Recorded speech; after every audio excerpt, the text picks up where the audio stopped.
So this is our first meeting of the year, and we do have some reorganization to get through here initially. But first, I'd like to welcome MJ Fruman. He is our planning representative who is replacing Matt Golis for many years. MJ comes to us from an extensive background in zoning and planning, and he most recently served as chair of the Radnor Township Planning Commission and still serves as a member. So welcome, MJ. Secondly, I will be stepping down as chair. It's been an amazing 3 years as chair and 5 as member. I will be staying on as member. Over the past 5 years, we've planted over 1,000 trees, adopted some key ordinances, and completed a maintenance pilot, and we earned the Governor's Award for Environmental Excellence last year. It's really due to all of the work of this great team, Radnor Township staff, and really all of our volunteers and partners that we've worked with over the years. So just really want to thank everyone for the efforts, the teamwork, and really the passion to fulfill our mission, which is preserving, protecting, and growing our canopy. So with that, I am going to be recommending our vice chair, James Gibbons. So James was a part of the Shade Tree Commission when I joined back in 2019, and he's been an absolute asset to provide his expertise in the field and really positively challenge a lot of what we do in the best way. So with that, I'm going to call a motion to elect James Gibbons as our new chair. Do I have a second? All in favor? Aye. Congratulations. Give us 2 minutes while we swap seats.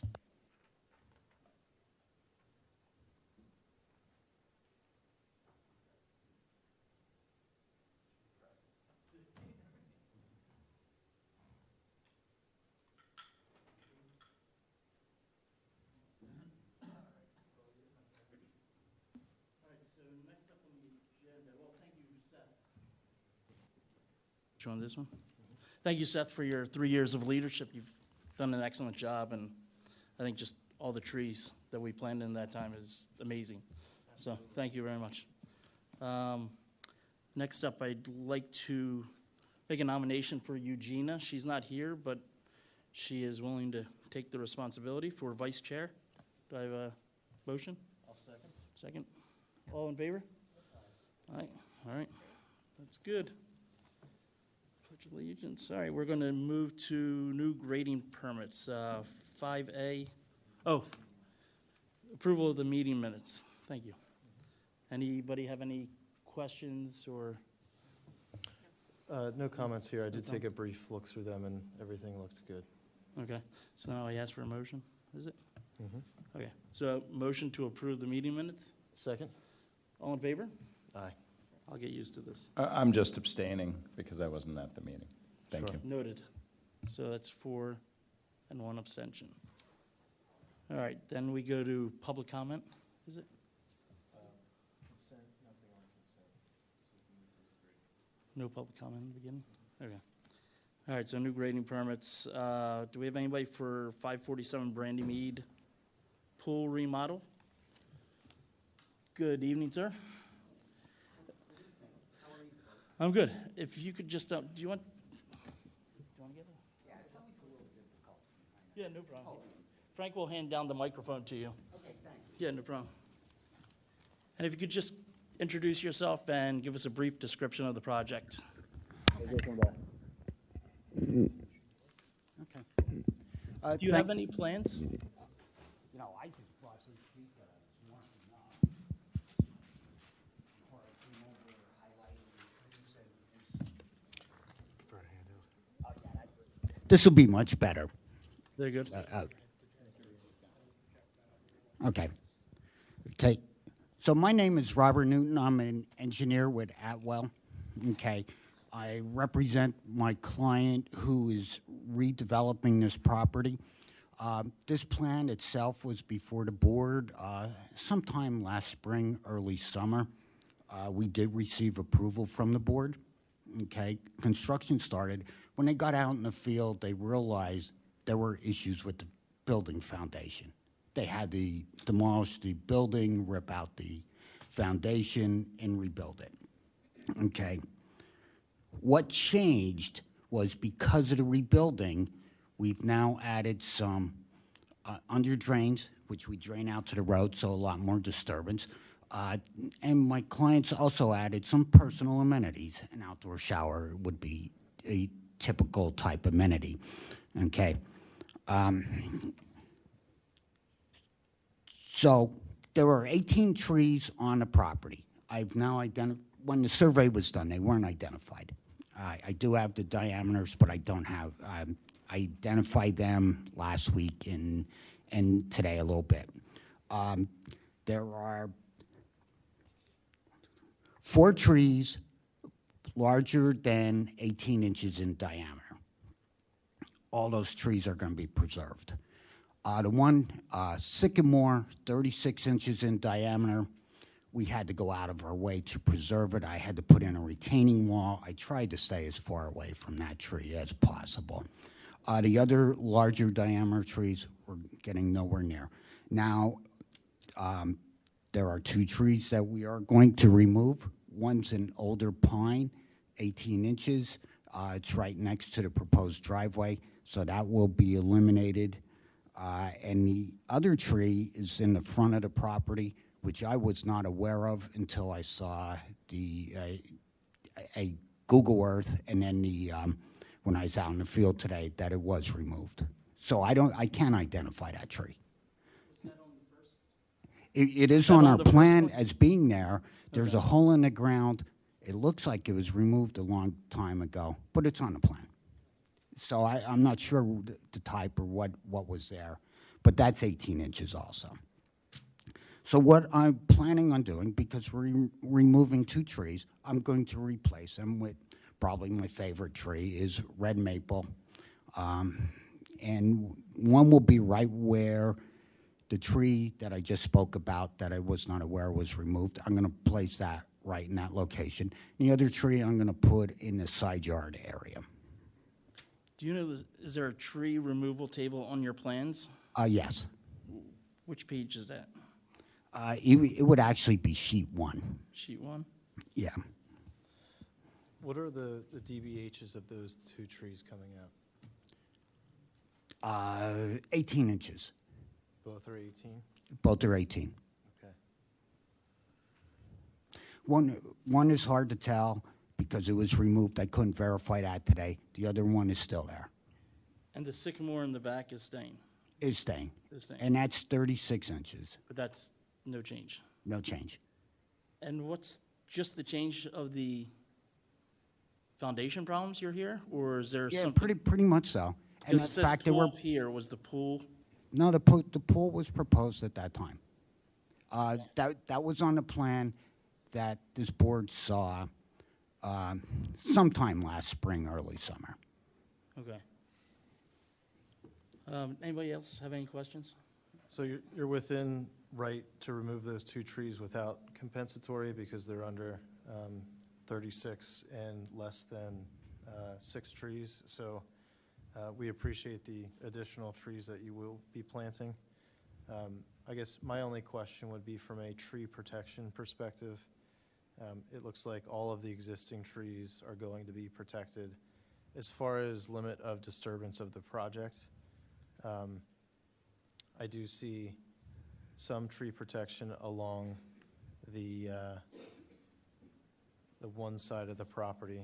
And as far as ingress and egress of construction equipment, is that going through the existing driveway? Yeah, there's 2 driveways on the property. One from Wild Haven, and that driveway is going to be removed and will not be used as a construction access. There's another one from Brandy Mead, and that will be used. And that's where one of the 18-inch trees is located, and that's one of the trees that will be removed. Understood. I have no further questions. And I drove through it I drive through that neighborhood all the time, and there is tree protection up already, and it's been Yeah, up so for a I while. forgot to say that, but Yeah, yes. yeah, gotcha. Okay, anybody else have a question? No? I'll make a motion. I'll make a motion to approve. Do I have a second? I'll second. All in favor? Aye. All right, approved. Thank you very Oh, much. Thank you, folks. Take care.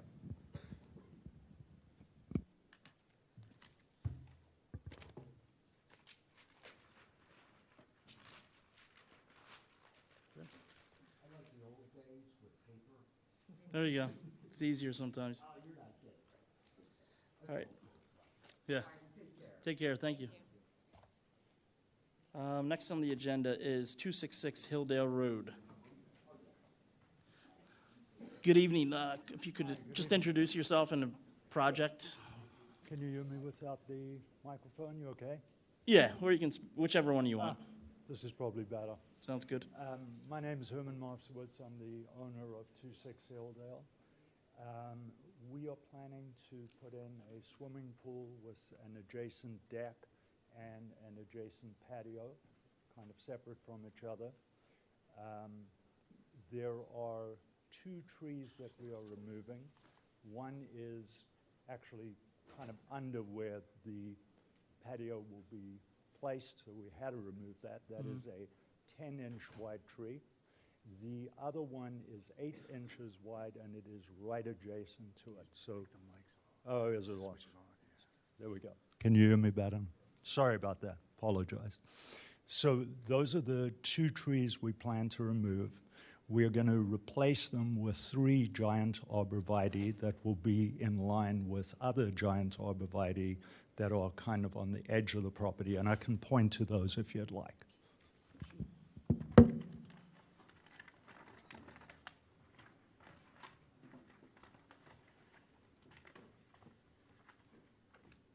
So, just to orient you, the 2 trees that I spoke of that are being removed, one is in this location, that's the 8-inch tree, and one is kind of right under that location, and that was the 10-inch tree, so those will go. And then you can see over here 3 giant arborvitae to go in line with a line of current giant arborvitae that are already present. Got it. Okay. For the construction, where's the equipment going to be coming through, do you think? Can I'll just show you. Yeah, sure. Let me just open this up.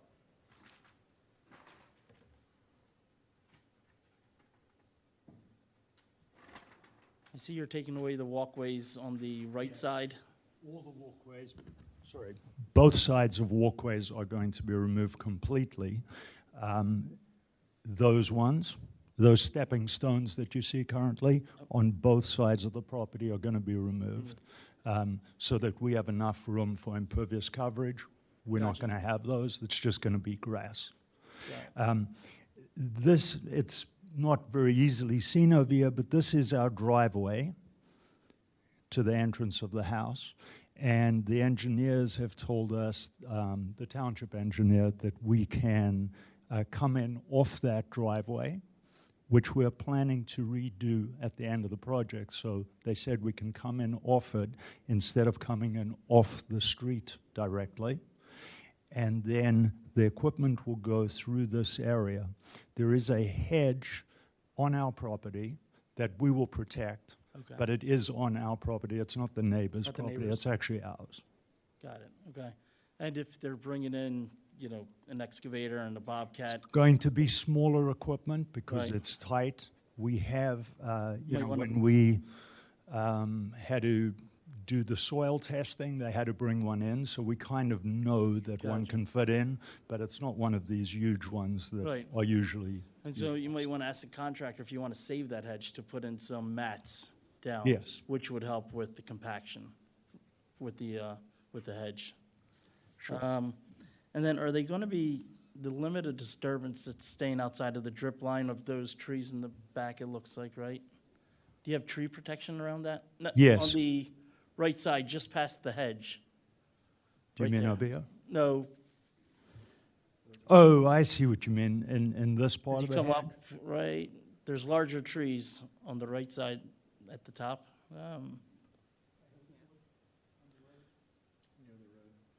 Oh, near the road? There, yeah, that actually. No, along the property line, I'm saying. Are you talking right? Right up here. I apologize. See, they're gonna be coming up here. Large grouping. Yeah, there's There's tree protection. Got it. Yeah, there is. Okay. Anybody else have any questions? Looks straightforward. You are within right to remove those 2 trees, 8 and 10 inches. Were there any replanting plans of? You know, I didn't want to make it complex in bringing all this here, but we're going to plant far more trees than the ones we showed. I just wanted to put down what we needed so that there wouldn't be, controversy Absolutely. about it. But we plan to plant a whole bunch along the back end of the property as well to create more privacy. So there'll probably be more than 10 trees going in, but I thought I'd just We keep it appreciate simple. that. Great, thank you. I have no further questions. Anybody else? All right, I will make a motion to approve. Do I have a second? Second? All in favor? Aye. Unanimous. Good luck with your project. Thank you. Okay, 5C. Next up is 211 Hermitage Drive.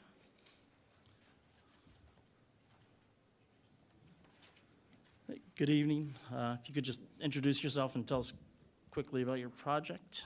Go Eagles. Go Eagles. Is this on? Okay. Richard Gottlieb, I'm the homeowner. And just give me 1 second. I didn't bring a huge printout. They told me you had digital copies. That's all right. That's good. So, oh, okay, so just trying to situate.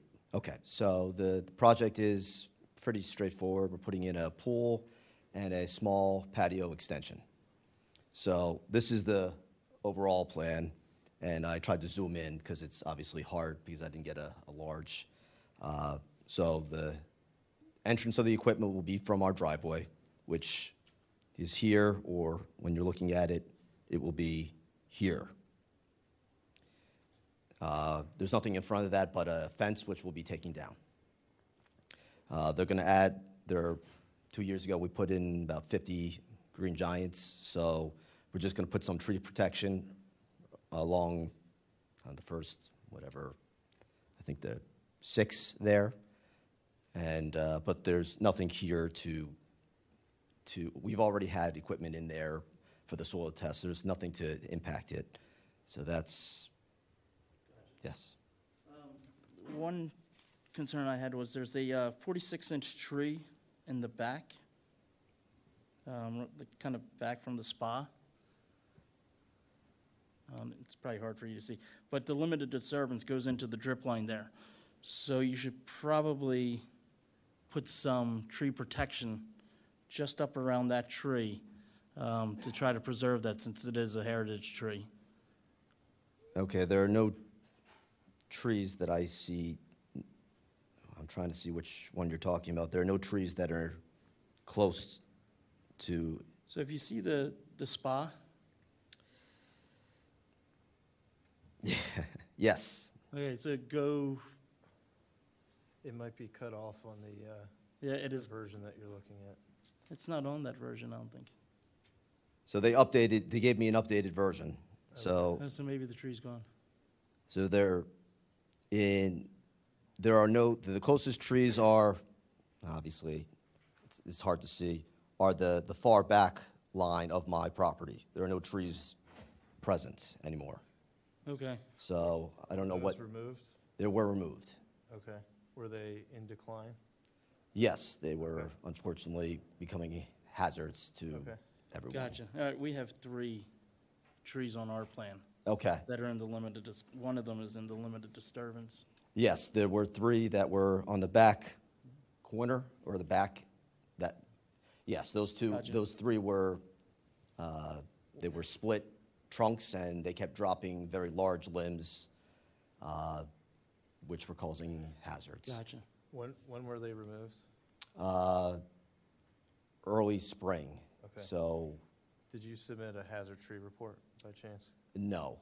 Okay. And when I asked the tree company, they said that you never asked us, and I wasn't aware I had to do so. Yeah, any heritage trees, no matter if they're healthy or in decline, we do need a hazard tree Okay. report completed by a certified arborist. So we'll chat about it here in a minute. Anybody else? Questions, concerns? I mean, I would, did you have the stumps ground? I'm Yes. assuming back there, okay. Correct. When did you start planning for this project? Was it springtime last year? Do you recall? It was the summertime. Okay. Retroactive hazard tree submissions are tough, just because it's kind of really difficult to verify. Seth, they will be required. Yeah, but to John's point, we will need to have a hazard tree report submitted. So as a contingency, since this is from a time frame perspective associated to this project. Who was the contractor? Pell Tree, H-E-L-L? P-E-L-L. Oh, Pell. Yeah, Pell. So Pell is well aware of our ordinance and the requirements within the township. So they need to make sure that first, that they are properly licensed within the township and provide the township with a COI. And then they're gonna have to fill out with a certified arborist, the subject hazard tree form, one per tree for the 3 trees that were condemned. And we should check to make sure they didn't already submit one too, which they might have, if this is a year. They didn't. Oh, you checked? Oh, you searched? Okay. And they should have, from when they originally gave you a quote for removal, they should have photos of the trees. It might be in your email somewhere. But we do Okay. take heritage trees very seriously, and if they were in decline, great. If any of those were healthy, I think we'll need to make some revisions to this for some replanting or fee in lieu of.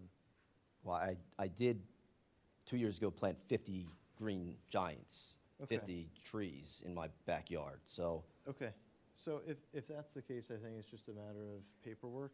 But to John's point, we'll need to get that hazard tree submission. sure, Yeah, just submit that, or have John Pell submit it. I He'll will fill it out. be in He's done it contact. before. Yes, Yeah. I'm sure he knew, but better than I did. But I don't know Gotcha. the particulars. You Why. guys, any other concern here? I I mean, would suggest for the motion to have the contingency of the hazard tree report. So meaning, it's approved as long as you get the hazard tree report submitted, but that'll need to be submitted until this can be permitted and move forward. Okay. I'll second that. All in favor? Aye. All right. Yeah, so just get a hazard tree report from John with those trees. Sure. I don't know if he has pictures. That I don't know. So, There were no pictures on the quote, so I can tell you that for now. yeah, I mean, we can accept, Google Maps satellite view, just attach that to the submission. That's And typical. if that's not available, then he will have to submit a letter stating his findings with his signature and license number underneath of it. Okay. Yeah, All right. thank you. Thank you. Good luck.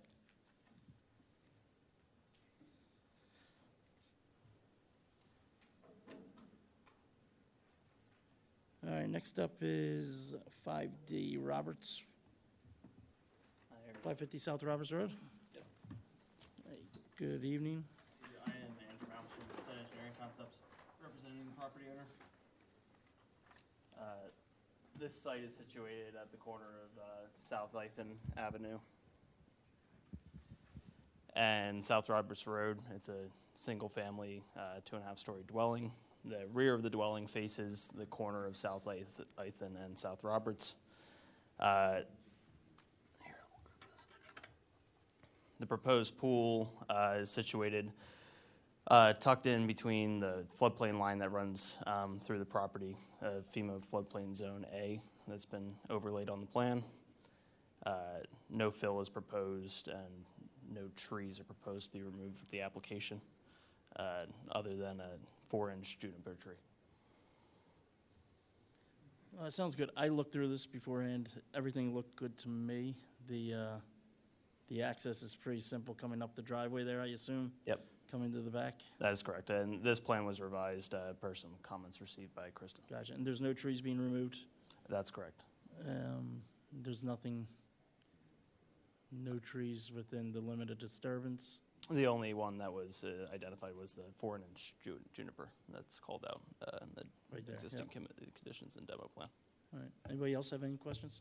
And it looks like you have some tree protection fencing indicated on that 8-inch tree and then that one larger. That is 40-inch. correct. There's tree protection fencing for the 8-inch, and then there's tree protection fencing provided around the 40-inch maple, and then within 25 feet of limit disturbance, so these two trees along the road as well. I'm assuming equipment will be coming in and out and around that 8-inch tree. They will be. Okay. I'm not super concerned about that 8-inch, that 40-inch in the back. Just make sure that, that fencing is far enough away from the drip line so when equipment's backing in and out, they don't come near it, but Sure. I don't have any other comments. Anybody else? Make a motion to approve? Second. All in favor? Thank you. Good luck, thank you. Thank you. All right, next up is 312 Lancaster Avenue. Good evening, Mr. Spellman. If you could. Hello, Patrick Spellman with Site Engineering Concepts. This project is the former Chili's building. They're going to redo the front walkway and entrance. There are no trees anywhere near the project area. There's not a lot happening here, quite honestly. So if you know what it is, there's a sidewalk right along front of the property. They're going to just push that out a little bit and extend the front of the building a little bit to give them a bit more of a porch. It's about that simple. Is there any trees there now in front? No, they're all in the back here. Okay. The only, Plans to, pardon me? no plans to plant? There's some bushes here that are being replaced, and that's what you see. These are not exactly sure what they are. My eyes can't read that, but they'll be replacing them with some bushes along the sign and along each entrance. Okay. Would you like some trees for free? I could ask them. Yeah, we will have a program to plant some bare root trees this April, and we'd like to get some trees along Lancaster Avenue. So if you'd like some free trees planted by us, we'd be glad to put them there. And I'd be interested, at some point when this structure was built, it was likely subject to saldo and possibly street trees. So I'm guessing at some point along the way they had gotten removed. We can't enforce that this evening, but to Frank's comment, if you're in contact with the owner, if they'd be willing to accept some street trees, that would be fantastic. Understood, will do. What is the tenant that is going in there? Burton's Bar and Grill, Okay, located across the country. This will be the first one in Pennsylvania. great. Any other questions? I think it looks good. I'll make a motion to approve. Second? All in favor? Aye. Thank you very much. Thank you. Where's your boss at? Is he in hiding? Lambert? Where's he at? Yeah, he's watching this on TV right now, making notes. All right, 5465. Just introduce yourself and tell us about the project, Mr. Howell. We'd appreciate it. Good evening. My name is Michael Wagner, Howell Engineering, and I'm here for a pool layout. There was one correction, though, on the package of materials. No trees are being removed and no soil is being taken off site. So there was a discrepancy in the agenda package of one tree being removed. So where no trees are being removed, no soil is being removed. Okay, is there soil being excavated? It has 0 on the application. Yes, correct. There's an embankment that they're going to fill in and lessen the slope on. Gotcha. Okay. And the only tree that was surveyed on the site is out of the limit of disturbance by at least 20 feet. And that's this one right up here in the corner. So no tree protection needed. There is not. We could easily add it, but since it's so far out of the limit of disturbance, didn't think it was necessary. So there's just one tree on the entire Correct. lot, the 16-inch? Okay. Trees. Yeah, everything looks good to me. Anybody else have any questions? Okay, well, I'll make a motion to approve then. Second. All in favor? All in favor? Thank you. Thank you very much. All right, next we have 465. Sorry, I can't even see that. 861 South Bryn Mawr Avenue. Good evening. If you could introduce yourself, tell us about the project, please.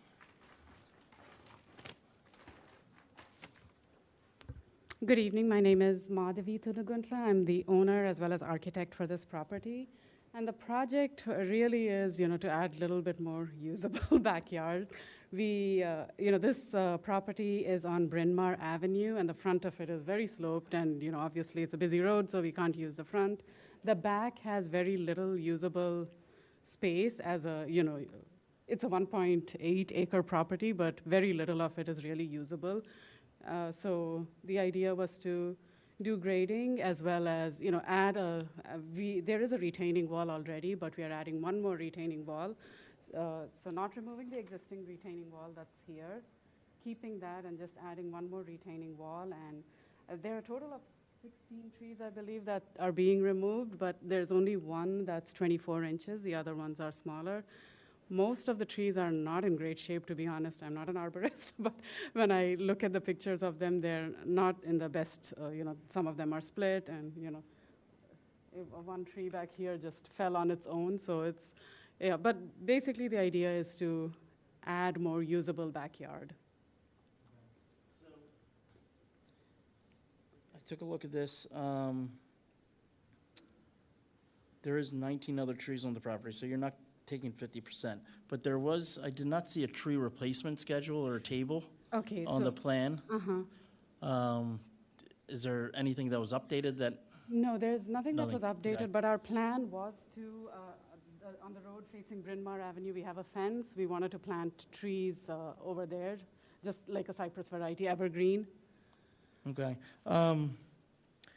So you have the trees marked that are coming out. There's a tree replacement schedule. So for Okay. each size tree, there's a certain amount of compensatory trees needed. Okay. That's in the township website as well. It's also on And it's also on a sheet up there that Yeah. Kristen put. it's Right. laminated on that table. Okay. So the plan is missing one of the most important parts, I think, Okay. because there's I so didn't many put that. trees coming now. Okay. I'm familiar with the property. Okay. I know the area there that you're talking about. Yes. So I would suggest, hopefully you're not trying to do this within the next month, No. but I would suggest going back, putting a tree replacement table in, Okay. having an arborist look at the project. Uh-huh. And since you said there's some trees may be hazardous or dead, Right. he can point that out, Okay. tell you which are good, Okay. viable, and then figure out from there how many you're taking out Okay. that are alive, and then go back to your tree schedule and see how many you would need to plant Okay. according to the ordinance. Okay. So it just needs to be updated on this drawing? The tree Yeah, you should have a tree replacement schedule on the drawing, and then you would also want to, so say 10 trees are alive. Okay. So you'd be removing 10 trees. If they were all within the 6 to 18 inch, then you would be replacing one tree Okay. per remove. So you would need to tell us 10 trees that you were going to be replanting, Okay. and then just show us on the plan where you plan to plant them. Sure. So do I just submit this again, or do I have to present, or how does it work? Yeah, so you would update it, Okay. and then call back to the township, just as you did for this time, and say, we have all the Okay. paperwork done. Okay. That would be my suggestion, since there's nothing there. What do you guys think? Yeah, I'm not comfortable approving this tonight without seeing The tree replacement schedule? replacement schedule, a planting plan. Okay. There's a But lot I of don't have to trees. come back here or present, I'm just You would, asking. you would have to come back again, but then next time it's, you know, if you have everything, yeah. And if you have any questions, you can call the township, John would help out. Okay. Reach out to one of us, Sure. anybody would help you. Can I take a picture of this? Yeah, sure. So we'll table this for this, do we need a vote on that? So I'll make a motion to table until next month, Second? is that okay with? Yeah, that's fine. Okay. Thank you. All right, second, all in favor? Aye. All right, Thank you. thank you very much. Thanks, have a good evening.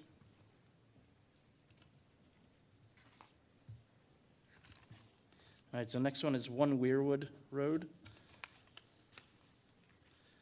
Hey, good evening.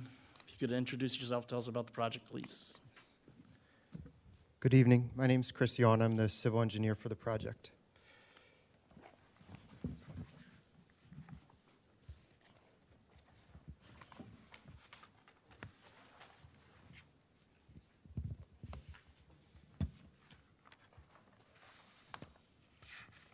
Well, starting off on a bad foot because I don't have the correct plans. Sorry. Greg, do you happen to have it? Okay. Sorry about that. So this is 1 Weirwood. What they are proposing is to build a pool house, and a detached garage.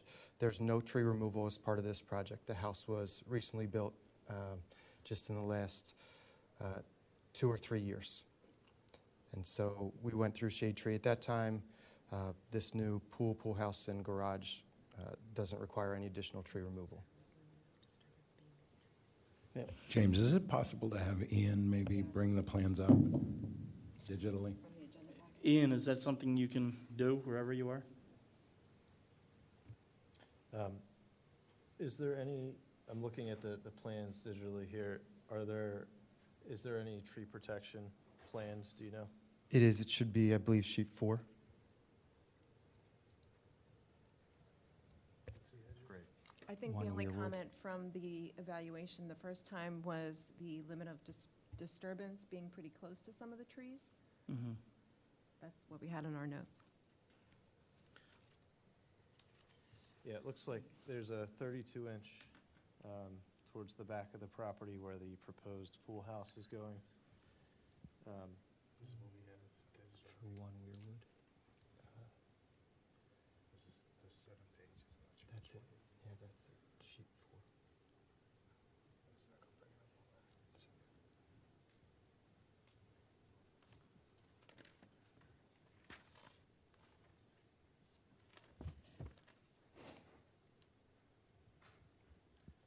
Nothing. I think He Ian's has going it. to He switch has it right here. Okay. switch the input here. So that proposed pool house looks like it's pretty close to the 32-inch that's in the back. Are there any, outside of tree protection, any plans to accommodate that tree from a survivability perspective? I believe we have typical notes on sheet 5 of the plan to cut roots cleanly and the fertilization. I do have some photos of that tree, although it looks like the 32-inch on the plan really aligns with the rest of the smaller trees along the property line. So its drip line doesn't really go any further than where that pool house is. It stops a little short. Understood. And then in the garage too, you have another 36-inch oak that the garage is going into the drip line. With an oak, if they come around that side with the excavator, they start digging, or somebody starts parking there, it's gonna, an oak tree's probably gonna last a year with all the compaction there. I know there's no space to work with, but I think there should be some contingency or something that if these do die within the next year, that replanting is done. I think Or that would be move the fine. garage if you can, but Yeah, I I doubt think they're gonna move the contingency garage. would be fine. This area also shows with the drip line of those trees, and so the owner wants to keep those trees, and so the the builder is here and is aware of that, and so they're going to, make every effort to keep those trees. And there is tree protection? Yes, it's on sheet 4. Yeah, I would, if there's any way to move that tree protection further closer towards the drip line of that 36-inch oak near the proposed garage. And I know, again, to James's comment, space is tight, but just to make sure that, you don't have heavy equipment running over that. Yeah, because that tree protection is going right under the tree. It's not gonna protect it. Once trucks or machines get parked there, given the amount of time, good chance you can lose that tree. And And we could it's- add a note that says that there shouldn't be any equipment, on the back side of that detached garage. I would think they'd want to do most of the work from the driveway side anyway, their excavation, the concrete truck. And so once that work is done, it should be foot traffic around the back. Okay. Mr. Lingo, is this your job? I'll just meet you on site and we can walk through. Mr. Lingo is very versed in, tree preservation. He's done it a million times, the radial trenching, so we can just meet on site and come up with a game plan to preserve those trees. All right. Thanks, John. Yeah, during excavation, I think that's the most important, just to make sure we're taking special care to those roots. Yeah, so I would propose just to move in the tree protection, make a note to stay off of, away from that tree if you can. But I'd also say that, and I'm sure you plant a lot of trees, maybe put it in there that keep it monitored while you have the property, and if it dies, to replant, since it is a heritage tree. Anybody else have any thoughts on that? I'm fine with that. I mean, that's not a part of our ordinance per se. It's more of just a gesture that you can make to keep our canopy thriving in Radnor Township, but I'm aligned there. Anybody else? So, Do we want to make mention of that 32-inch tree by the garage as well? I think that would apply to the to all, sentiment. yeah, to all the heritage trees. Just keep it tight, work around it. So I will make a motion to approve. I'll second. Yeah. All in favor? Aye. All right, good luck. Thank you very much.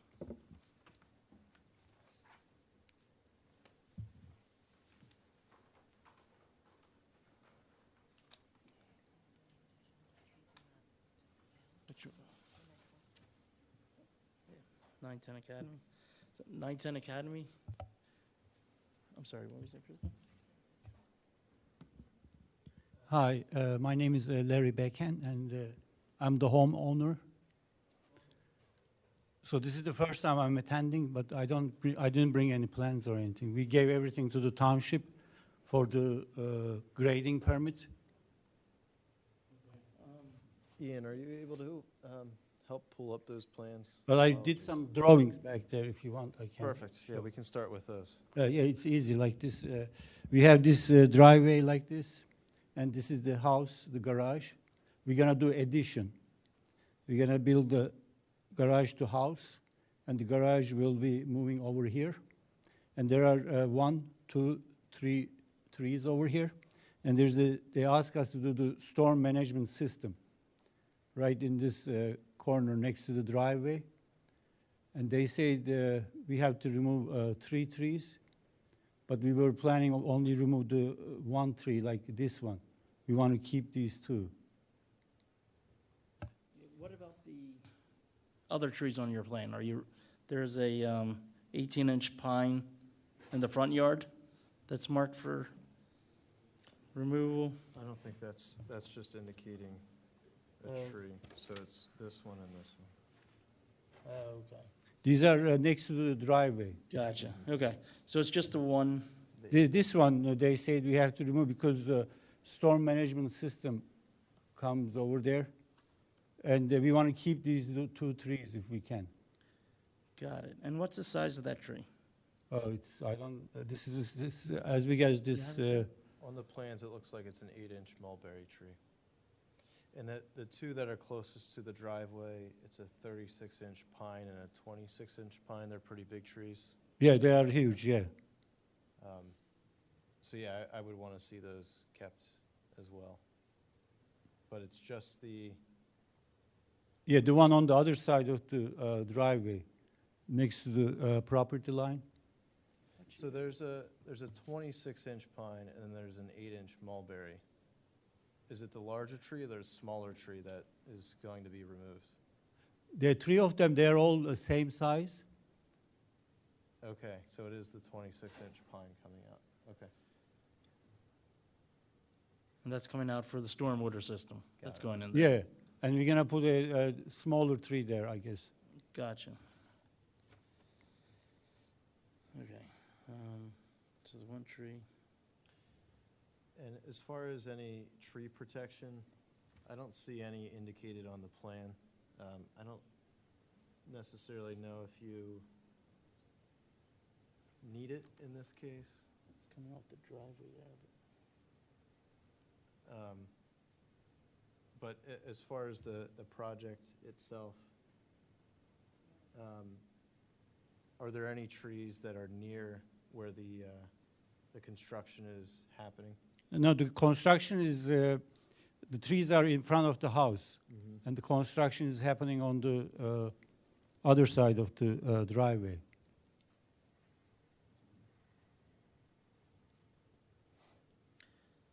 So I think you should have tree protection around the, and I did Google Earth it. They look like spruce trees instead of pine trees.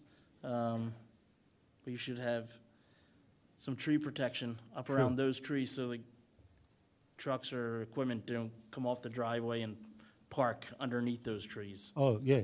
Yeah, actually, we have a different parking system on the other side of the building. There's a different driveway. Okay. So we park all the cars over there. Over there. Once we have the construction. And the people who does the building, they can park over there too. Gotcha. Well, they're going to be bringing in dump trucks and excavators. Yeah, from that area, yeah. From Yeah, next to the heritage trees. yes, So I still think you should have some tree protection sure. around that 36-inch pine, which I think is a spruce, and the 26-inch. Yeah, the ones that we are keeping, right? Yeah. Yeah. I'm aligned with that, and that is, it's 6-foot metal chain link fence, and we have the spec on the township website if you need to take a look, but I agree with having some tree protection there. And the gravel drive that you're mentioning for additional parking, there is another 18-inch tree that's, I wouldn't say it's near there, so I think you're okay from that side of the property. Any other questions, concerns? No? Well, I'll make a motion then to approve as long as tree protection is put up around those two trees on Okay. the, Do we want him to submit an updated plan? I think that would be a good idea. yeah, submit an updated plan with the township. But approval as long as you do that. So you Okay. don't have to come back or anything. Okay, great, thank you. Second, I'll second. all in favor? Aye. All right, all good. Thank you very much. Okay, Good luck. Thank you. All right, next up, we have 11 Lockwood. Is it?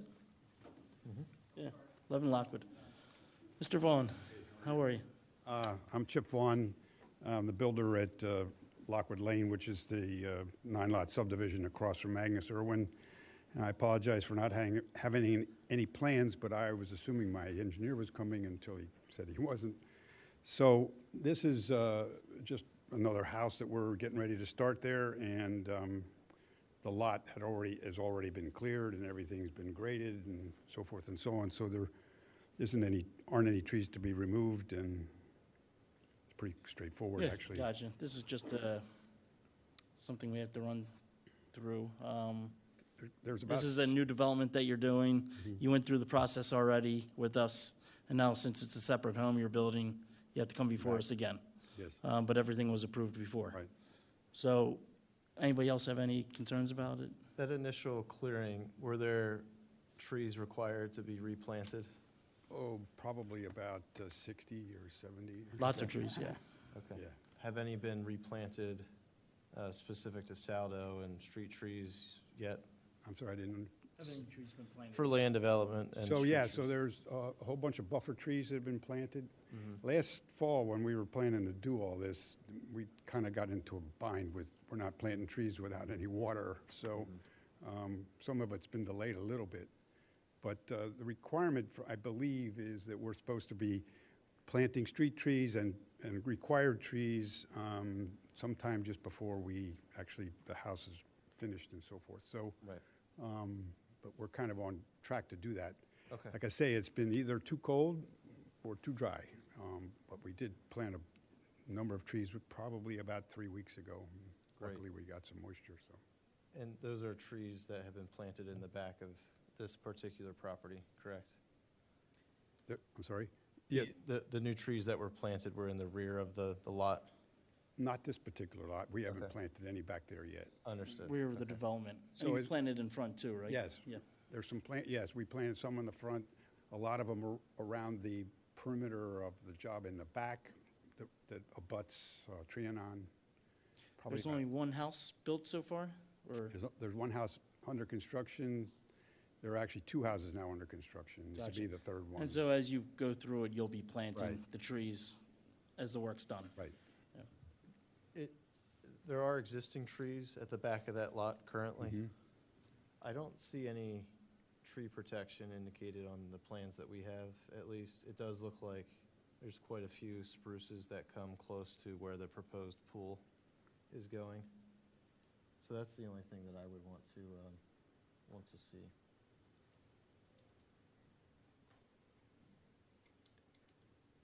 Are there some, can you put tree protection up there? On the plan, it has them indicated as 3 13-inch spruces. Okay. Um, This is right behind where the pool's shown on the plan? Is that the- You know what? Is that I was looking- stormwater? I missed a sheet. There is tree protection indicated in the back. I would have said anywhere there was a tree that was going to have any chance Yep. of happening, we were required to put tree Yeah. protection in, so. Just missed the sheet. Anybody Yeah, else? it looks good to me. Question? I'll make a motion to approve. Second? All in favor? Aye. All right, cool. Thank you very much. Okay, next up is 311 Walnut Lane.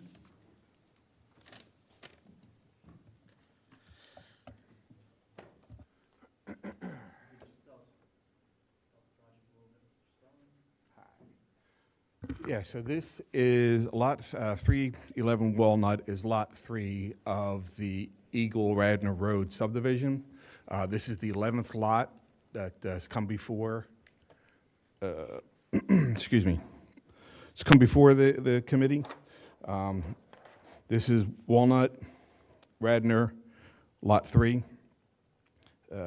This whole property has been graded under an overall grading permit plan, which had a landscape plan associated with it.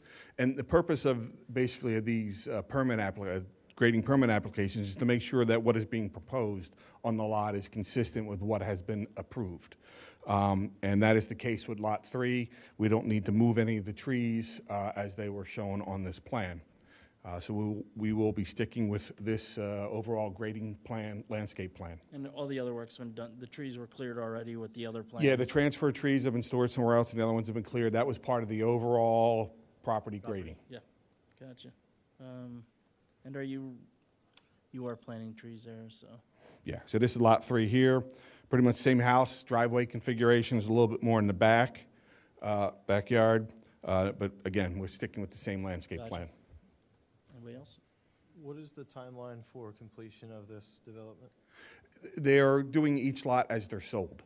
So the timeline is when the lots get sold. It's, yeah. Interest rates didn't go up today, so hopefully they'll keep moving. They're moving really quick. I'm surprised how quick they're all moving. Great. And just for the record, I know the Shade Tree Commission reviewed these plans a couple of times last year and I think even as early as 2023. So we're very familiar. I know you've worked with the surrounding community. So I have no further comments. Anybody else? I'll make a motion to approve. Is there a second? Second? All in favor? Aye. Good Thank luck. you. Thank you. All right, next up is 474 Barclay. Good evening again.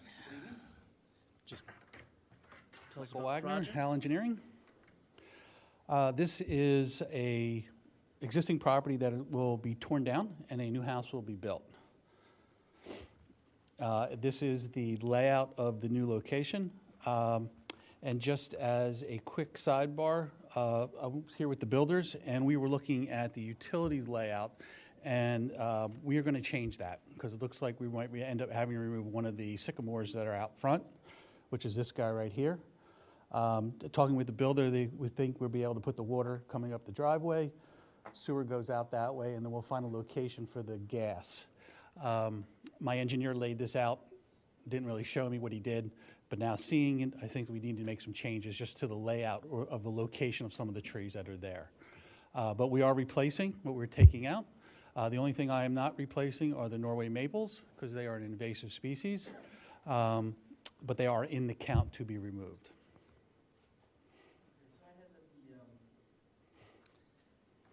The plan schedule was off probably because of the Norway maples. Correct. We don't have it in our ordinance that you don't need to plant compensatory trees, so you still have to, even though you're taking them out and they are invasive. Okay. Hopefully we can change that soon. Please. But can you tell me where the replacement schedule is?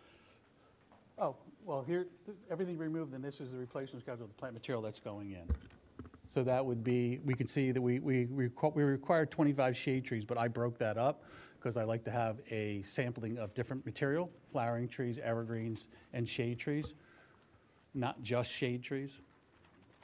Sorry, I'm still looking for it. Yeah. You have it there? Yeah, so for the record, there's 4 16 to 18-inch DBH trees coming out, and there's 7 19 to 29 trees coming out. Is that correct? Correct. Okay. So that's a total of 25 replacement trees. Out of those 25, 14 would need to be large shade trees as detailed in a list that we have available on the township website. Out of the 25 you had noted, they are mostly all shade trees proposed. 16 shade trees, 3 flowering, and 6 evergreens. Obviously, we're going to have to add additionals because of the Norway maples, and they're 16s. So we're probably looking at, adding another, 3 or 4 trees to the site, which I can easily make that revision. What's the total count of trees on the lot? Do you know? Let's see, there were,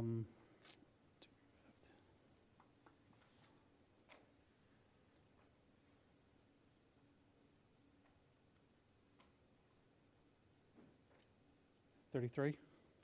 So 33, and there's 11 plus, how many Norway maples did you say?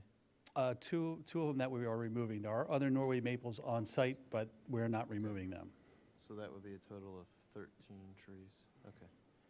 So just for everyone's awareness, in October of last year, we did update the compensatory requirements. So if you're removing more than 50% of trees on the lot, the compensatory requirement does increase.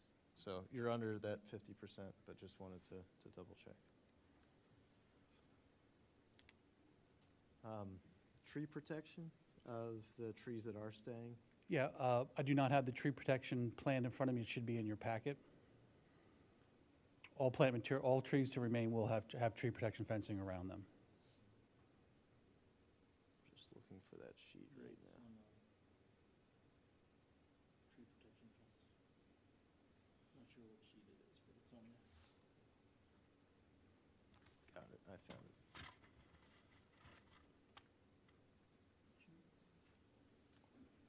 Can we just also take a look at For the compensatory plantings, the percentage of those that need to be large canopy, I had in my notes that that was potentially incorrect. Yeah, I think we're good. Okay. We had aligned that out of the 25, 14 of those would need to be large canopy. And in looking at the species proposed, they are all except for that serviceberry, right? Correct. Is that taking into consideration the Norways? What are the sizes of the Norway maples? That will be removed? Yeah, We're looking at 15-inch, both are 15? 15 and a 20. 15 and a 20. So that 15, we would need one tree, and then that 20, we would need two additional, well, 3 trees, but 2 being large canopy. So that would increase your count from 25. 28. Well, that would be 4 additional. So that would be 29. And 16 of those would need to be large canopy. Yeah, 16. Okay.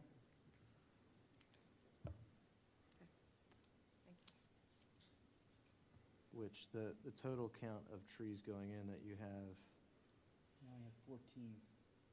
14 large canopy? Yeah, I wouldn't consider the Amelanchier. I would.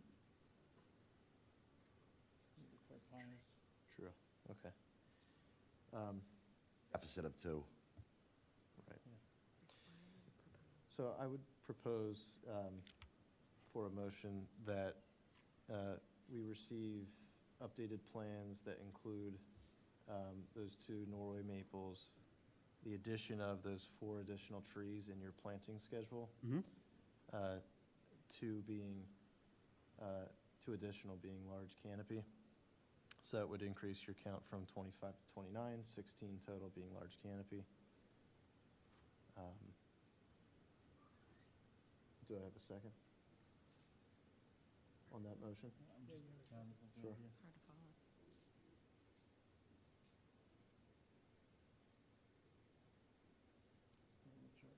Yeah, I will. I'll second that. We have a motion. All in favor? Aye. All in favor, whatever. Okay, thank you, guys. Thank you Appreciate very it. much. If you say so. Too many tonight. Okay, the next is Radnor School District. Ethan. Welcome, everybody. Could introduce yourself and just tell us about the project, which I'm sure a lot of know about already. Yep, my name is Hugh Cadzo. I am a landscape architect with the LA Group. With us tonight is Mike Dunn, who's the arborist that's been retained by the school district for the project.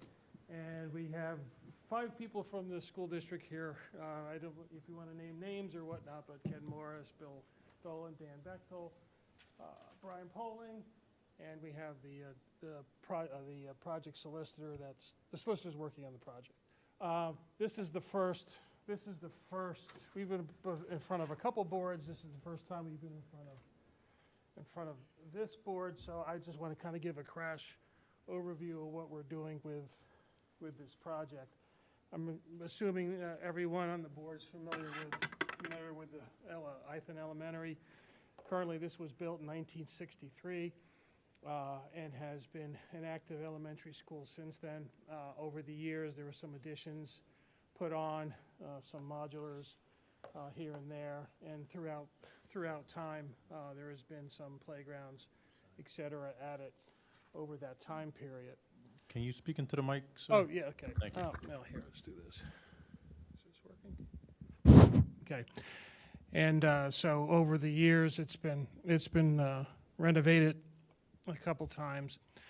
In 2021, the school district took upon itself a full district-wide feasibility study to take a look at all the existing school buildings in the district, and Ithan was found to be with the one with the largest shortcomings with available space for the programming needs of the elementary school in in this area, so it was decided to take a look at options here for the school.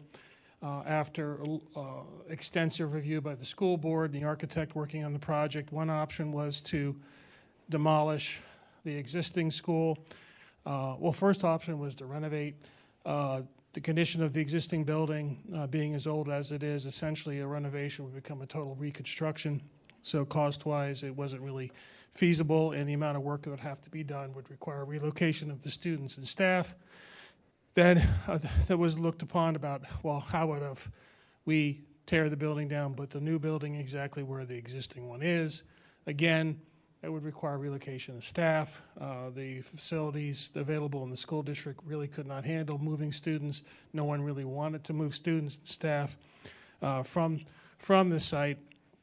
So the third option was to construct a new building on the property, and while leaving the school still in operation, and while constructing the school. A couple different design concepts came around, and really this is just to compare where the location of the new building is compared to the existing.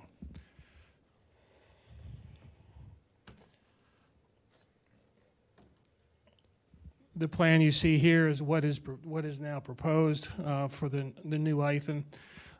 And there is extensive phasing plans, staging plans that are going through that have been with the erosion and sediment control plan worked out.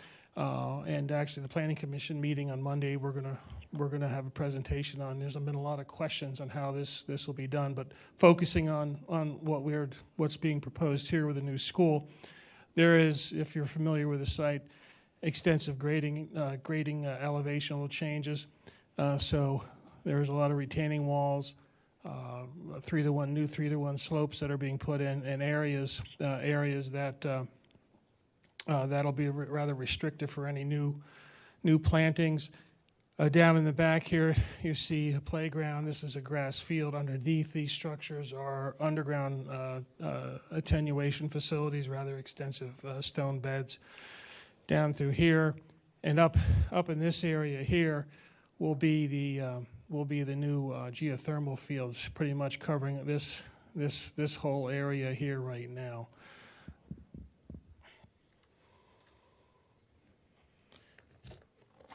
So I will show you the plans we have here for the demolition.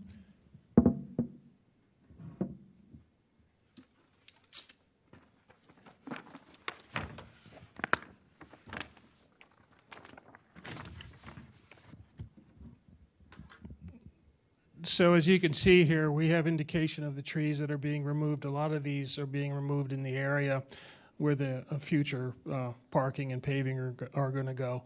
One of the most significant areas of impact is over in here, where when you'll see with the future plan, there's about a 30 to 40 foot grade drop, and there'll be a new series of retaining walls put in over here in this area. Some of the trees that we're removing, a lot of them, some of the inside the existing courtyards through here. And going on to the second page here.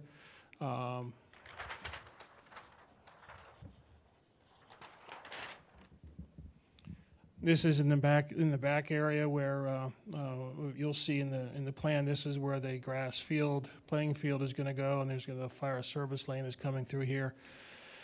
Trees through these stands here are being removed, as well as the undergrowth that is scattered on throughout in this area.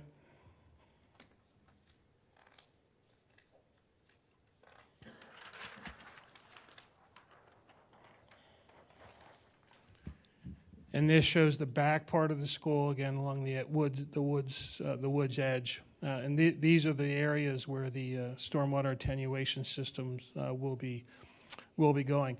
Also, through here, you see there's existing, if you're familiar with the site, existing pathway systems which are going to be reconnected to the new school. There are 2 wetlands areas located on the site. No construction is proposed within the areas of those wetlands. We have, through our permitting process, the water shed in which we're in is Ithan Creek, which is a trout watershed, which one of the things that DEP would like to see, and we're actually, as part of this whole thing with the reforestation plan, looking at is improving the quality of the wetlands that are currently on the site. So we do have on this, we have the tree replacement chart as well as the parking lot landscape chart. There's a total number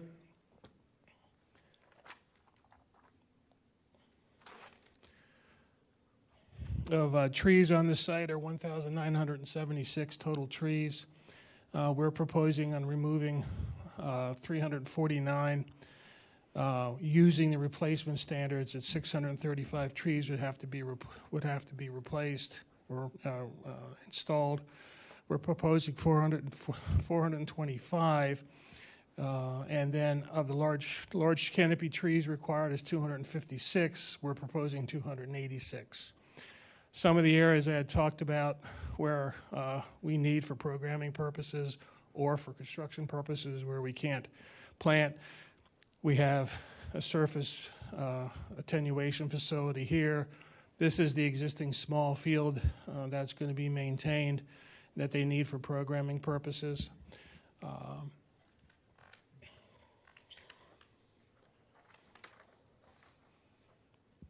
We're actually enhancing the trees along this existing entrance drive is remaining. It's not being changed. We'll be planting along there. Also along the area of the fire lane through here.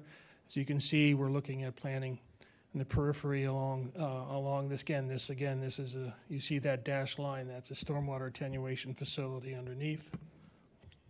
This is where the geothermal field is going to be going, in here.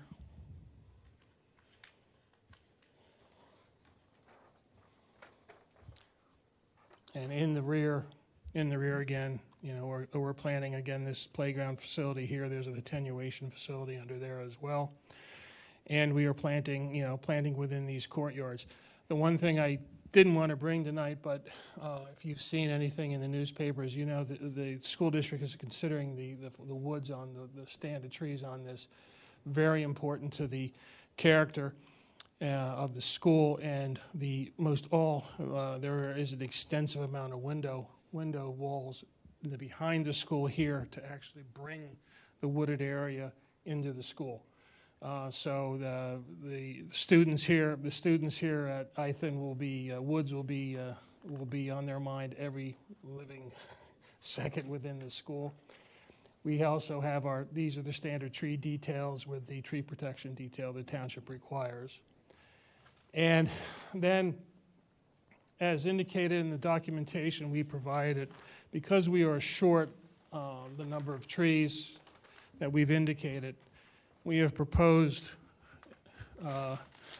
based on the condition of the existing woods here, to look at a reforestation restoration program with the existing woods that lie behind the school. And they are, and Mr. Dunn could kind of get into the details of the condition of those. And what we're looking at doing is, in lieu of those 210 trees that we need, would be to look at doing an active reforestation restoration plan to the woods to get them back and get them healthy again. You know, number one, just for the general condition of the woods, but number two, to assist with water quality in the watershed. So Mr. Dunn is here to answer any questions, explain what he is thinking about with the reforestation project. How you doing tonight? So, if anybody's been to the site, it's a successionary forest that is in rapid decline, both because of the emerald ash borer presence, which has pretty much killed every ash on site, or every ash on site will be dead within the next 5 years. So, also it's rife. 40% of the overall coverage is invasive species right now. So, and I think a lot of the times when we're working in land development, and most of these policies are developed for smaller properties where we're putting landscape caliper trees back in.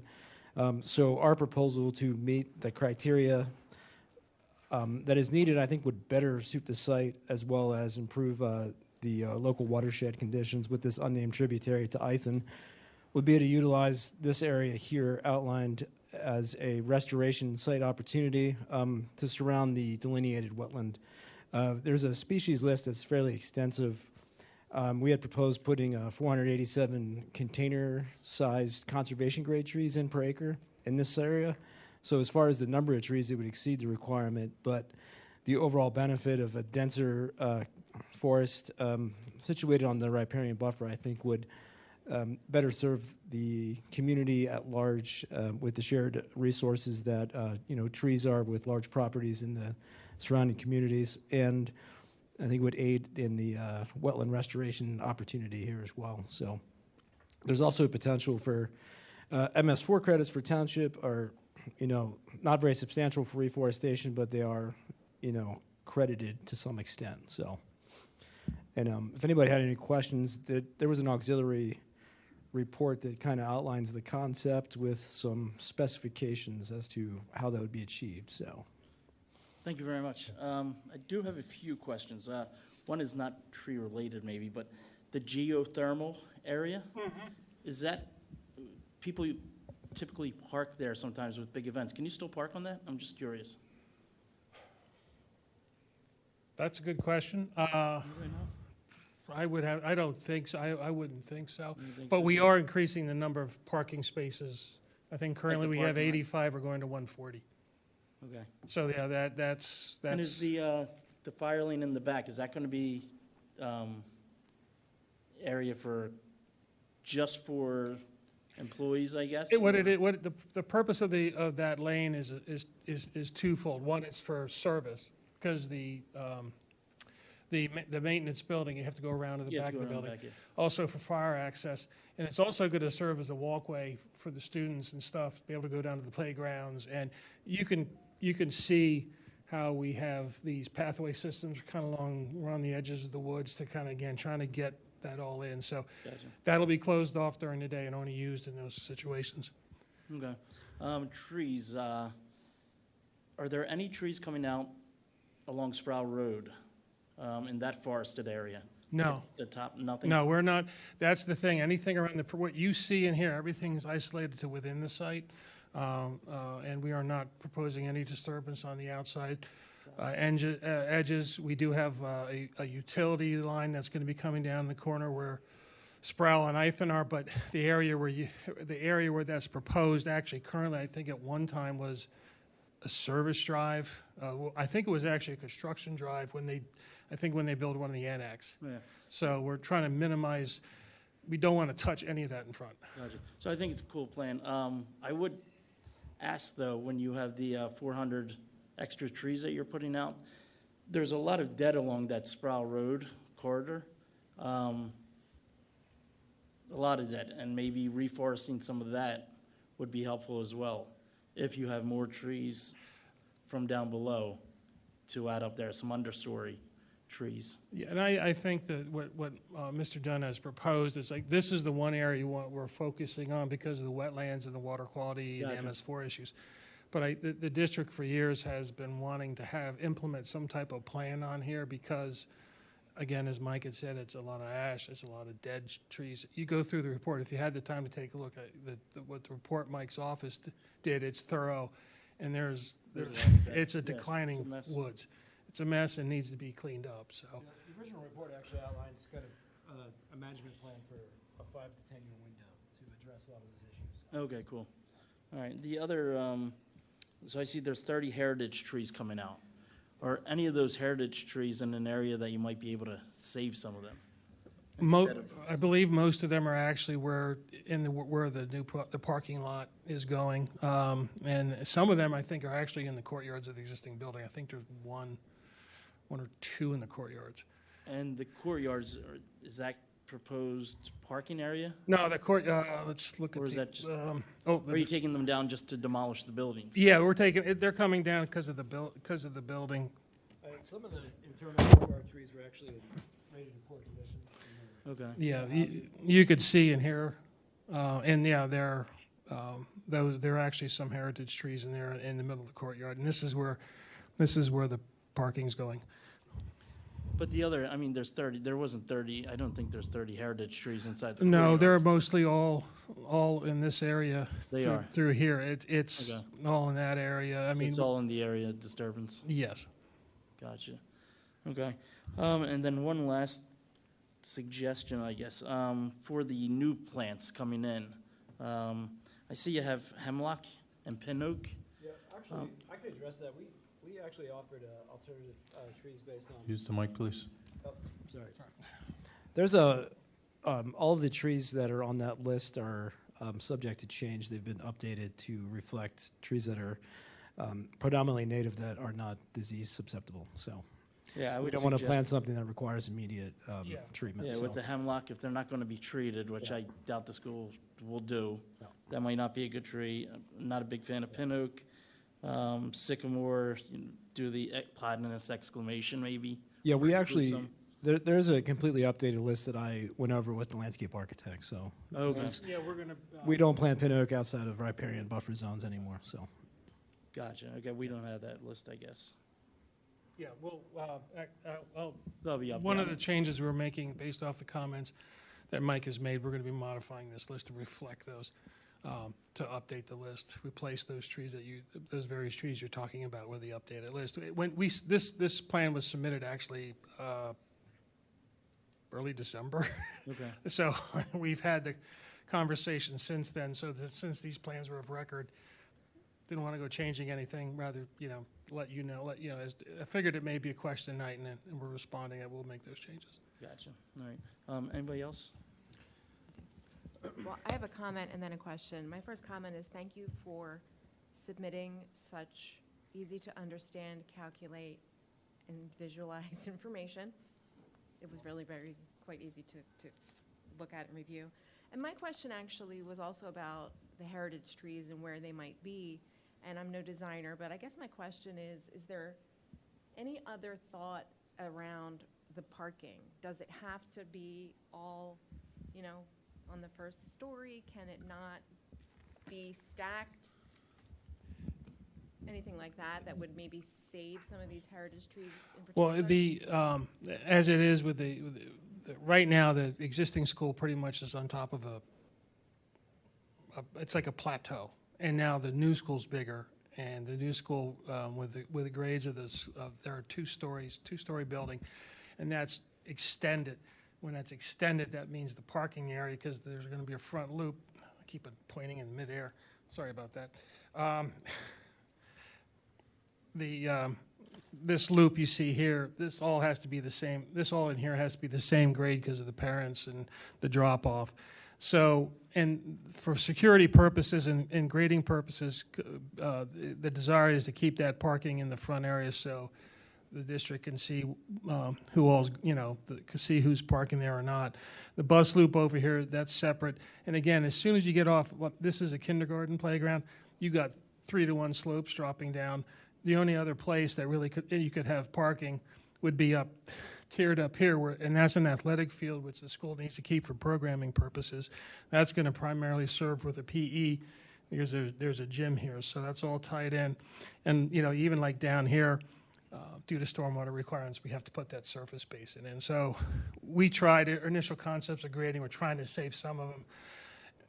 It's just, knowing the size of the trees, it was sentencing them to. But you're also saying it's a flat surface, and they need that for security reasons?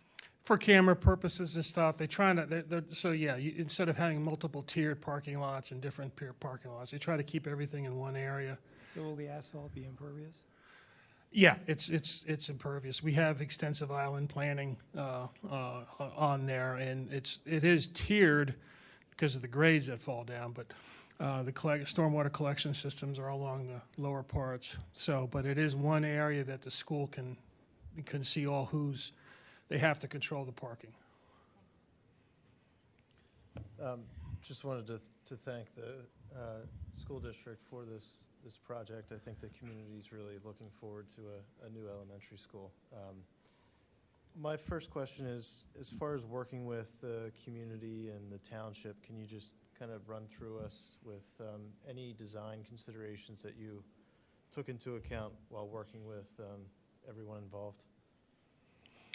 Well, the one key thing is to tie into the existing pathway systems, because people in that neighborhood actively use those pathway systems. And so the thought is to actually build off them, enhance them, so that the pathways and stuff could be used, knowing that the community will be using it a lot. It's pedestrian friendly in a sense that there's plenty of ADA access or access that you can get to those playing fields in the playground areas. We've improved access to the tennis courts. The tennis courts are very popular in the area. There was thought at one time maybe removing them, and then discussions with the neighbors. It was the amount of times that they're used. Talking to a lot of the neighbors too. The school district has had multiple meetings with the neighborhood, talking with them, and a lot of the concerns the neighbors had was actually improving the woods. That's been, the district will get calls every once in a while, hey, just calling, heard another tree fall in the woods. It's just, can you take care of it, or if there's something at the edge of the woods. So that actually is one of the major concerns that the neighbors had, is the health of the woods. So again, that's something that has gone under consideration. And again, where we have the buildings located, trying to get it's away from the property lines. Great, thank you. And as far as any collaboration with the township and our arborists, has he been consulted on this project thus far? Yeah, I've had a few discussions with John. We talk all the time. We're in a small field, so sorry to bother you, John. This is a concept that I've used on other projects that have a similar level of requirement for land development, and I think it overall it serves a better purpose to have a reforestation attempt on certain types of projects. So, yeah. Sure. Out of those out of those 349 trees that are coming out, are any of those identified as hazardous? I believe there are actually. So We actually we do have the list here, the tree remover list, and actually in there is the notes about each particular tree, what its habits are. There's a lot of vine growth on trees. It's choking the trees. There's issues with you'll see they're all listed in here. What I'm getting at is, the elephant in the room is there's a concession that you're asking us, to plant lesser trees, which I think we can, come to a plan for that. But to reduce the required compensatory trees, excuse me, I think identifying which ones are truly hazardous to remove them from that required list. I understand a lot of them have vine growth. I'm looking through the list right now. Some have dead wood. If you were to estimate out of those 349, how many would you say would be deemed hazardous and imminently needing to be removed? It's probably 20 to 30% of those trees are in decline. So, and as far as concessionatory, we're actually recommending installing more trees than required, probably equal diameter or more or greater. Just the individual trees themselves would be smaller trees, but there'd be more of them. So they're conservation grade material, which is generally like 0.5 to 1 inch in diameter. And it'd be... So the counts that I see are 635 required, right, to go back in, 256 of those being large canopy. So you're saying 425 of those would be replacement trees on site, and then an additional 210 being a part of the reforestation.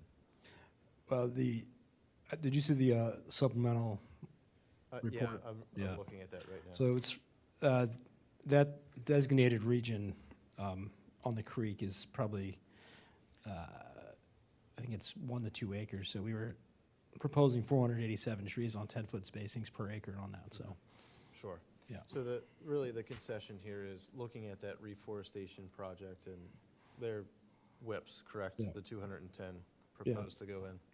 So the idea was that the environmental benefit would far exceed, because it's not just a tree level, it's there's a shrub level component as well. So it would kind of be an ecosystem which could be built off of. I know the Radnor Conservancy was also somewhat concerned with tree loss, and the idea of kind of creating a new forest to build off of was held in high regard. So Sure. John, would love to get your perspective on the reforestation and the 210. Yeah, I mean, so primarily, I mean, we'd love to use forestry grade whips. However, in this application, I just want to make sure, number one, that there's a management plan to manage the tubes, the succession. And, at a minimum, I would like to see the total caliper inches being condemned, made up for within inch for inch with the whips. yeah, I think that's pretty close as is. I didn't see that calculation, that's why. There's some breakdown in the supplemental report about the maintenance schedule. So got it. All the way down to specifics on size of container material and after application of and mow lanes and whatnot. So got it. Yeah. Could you just walk us through at a high level what the maintenance schedule does look like? Yeah, I have it right here.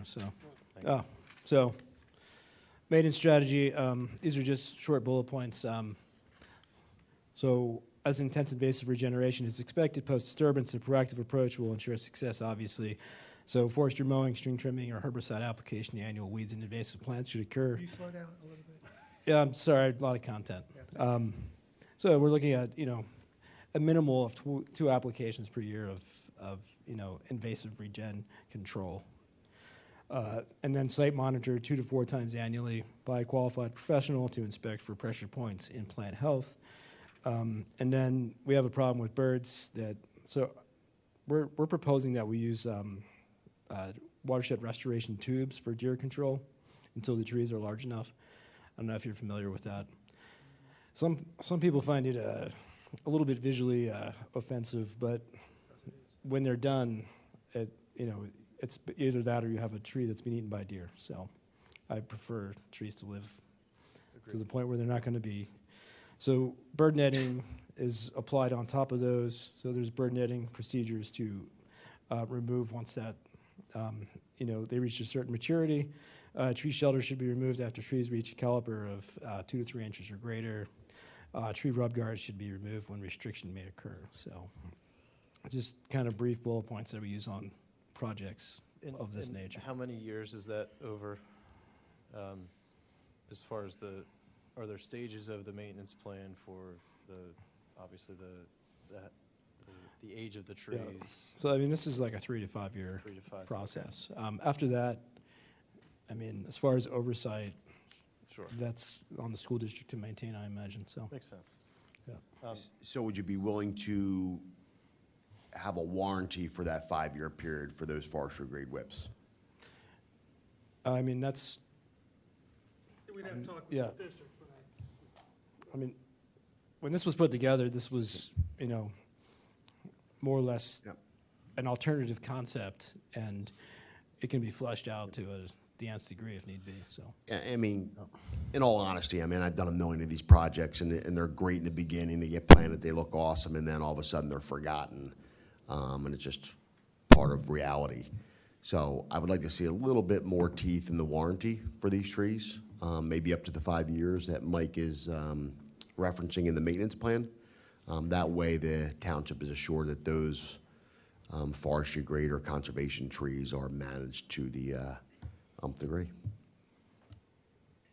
And then as far as upcoming approvals and commissions that you'll need to go before, could you just outline what that looks like and if we expect there to be any changes to the plans? We actually earlier today, later in the afternoon, received some review comments for the Planning Commission meeting that's on Monday.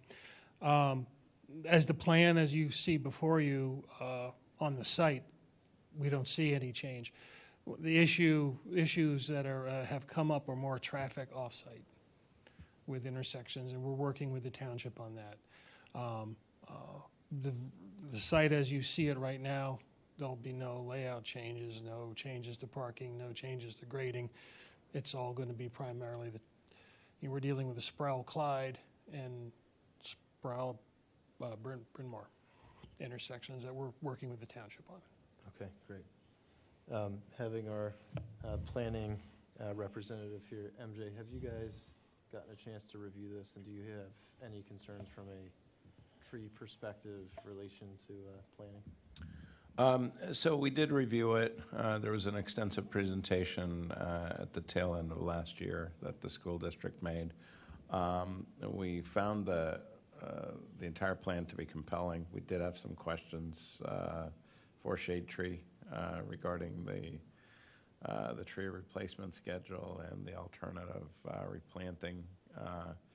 I think that was really our only question. Yeah, and the staging is a question which we're presenting. That's how is this going to be built with the students there, and that's something we know, and that's going to be addressed on Monday. So I think it's a really good plan. I like what you suggested with the reforestation. You're getting a lot more trees in. They're going to grow. Can't see a new building going in the next 40 years again. So when it comes up, those will hopefully be saved for the next time. I'm fine with the smaller, depending on what everybody else says, but I'm fine with that. I think it's really nice. The only suggestion is the plan list, change it up a little bit. I would like to see, I would personally like to, not that we would hold anything up here, but maybe send the plan list, a new revised plan list to John or the township so it could be passed around so we could see what's going in. We'll comply, definitely. Some that are just better suggestion of trees, I think would be nice. Yep. Overall, I think it's great. Also, this will probably all be done before students go in, but the students will still be there during this time, correct? During construction, they will be, and when potential move-in date is escaping me now. August 2027. But the tree planting will be done during at the same time. So I don't know if there's something that can be done also to get kids involved at some point, maybe with some of the whips or something like that, if it's safe enough to get back there. Yeah, I there think might be something for the school district to look at. And I think with the discussions we've been having with the phasing, I think that's I won't say construction will become part of the curriculum, but yeah, they're elementary school kids. It'd be cool if you had 80 kids go out there and plant a couple trees. Absolutely. If it was possible. And again, like the design as it is, the whole it's glass. It's the woods are a key part of the design with this. So yeah. I think it's a great project. Thank you. Great presentation. And just to comment on the whips, I think, I'm okay with making a concession for a few reasons. One is, this is a great community project. There's taxpayer money involved. We want to be as efficient as possible. And we're removing invasives and replacing them with natives and cleaning up, the property quite a bit. So after, we've walked through some of those details, I'm aligned. I think this is a much long-needed project, and it's going to really make this property and the school great. So I've got nothing further. Nothing. Public comment? Public comment? Yes, come on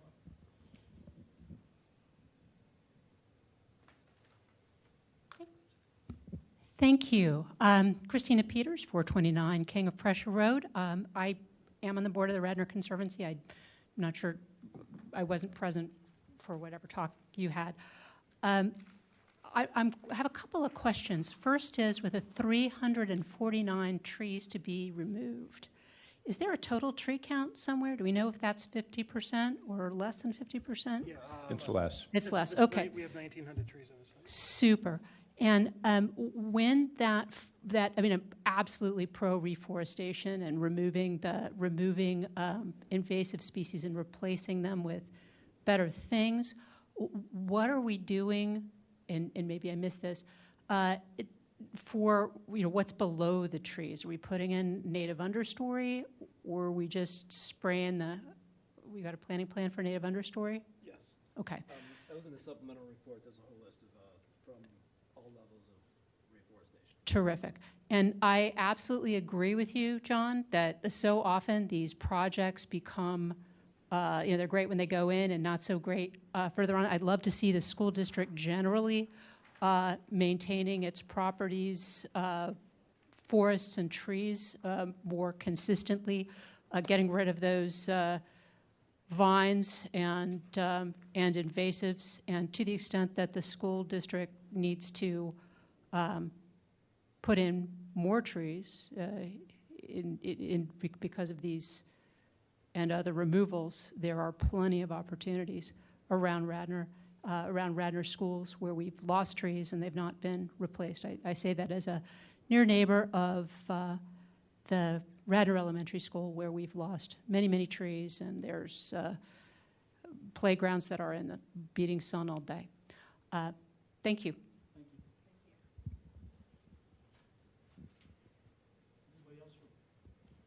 Public comment? Seeing none, I will make a motion to approve the plans, contingent upon updating the plant list, maybe, sending that to the township. Yeah, that's actually already done. It's just a matter of sending an email, so. Okay, cool. Second? I'll second. All in favor? Aye. Well, thanks, good luck, guys. Thank you. Much appreciated.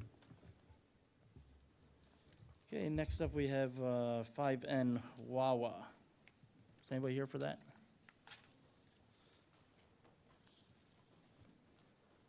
You guys have to do a similar job as they just did up there.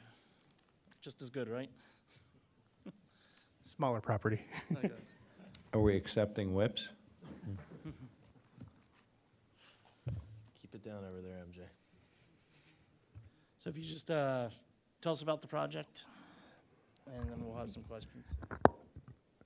So my name is Travis North. I'm with Bowler. I'm a registered landscape architect in the state of Pennsylvania. This project is a proposed Wawa at the corner of Aberdeen and Lancaster Ave. Might look a little familiar.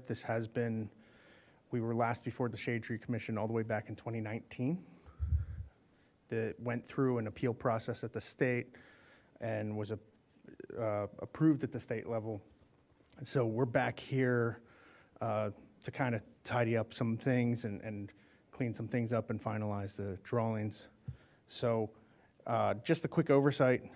Existing today are 2 gas stations and a car wash. We are proposing a Wawa convenience store with fuel. It's 1.71 acres. And this is the plan that we have before you. Give you a general overview of everything that's going on right here. So all the trees, are they all coming out? I'm sorry? Are all the trees on the 2 properties being removed? So there are 11 trees on. I have an exhibit to help. Is it in the plans as well? So there are 11 trees on the property, 8 of which are being removed. There are no heritage trees on the site. We are preserving 3 trees. There's one that splits the property line. Excuse me. One that splits the property line down here, which is a maple. 2 Zelkovas up here, which are being preserved and are going to be reused as street trees along Lancaster. The trees in red are the trees that are being removed. As you can see, these 4 over here are going to be in the ultimate right-of-way. Almost all the trees are being removed because of required improvements. All right, and do you have a tree replacement schedule on the plans? So this is the tree removal up here. Good, slide down. Yeah, it's kind of hard to see. So I'll read it off. So there are 8 trees being removed. Which page? I'm sorry. Which page is that? This is an exhibit that I brought in tonight. We don't have that. So on the landscape plan, we have the removal replacement in the compliance chart in the lower right.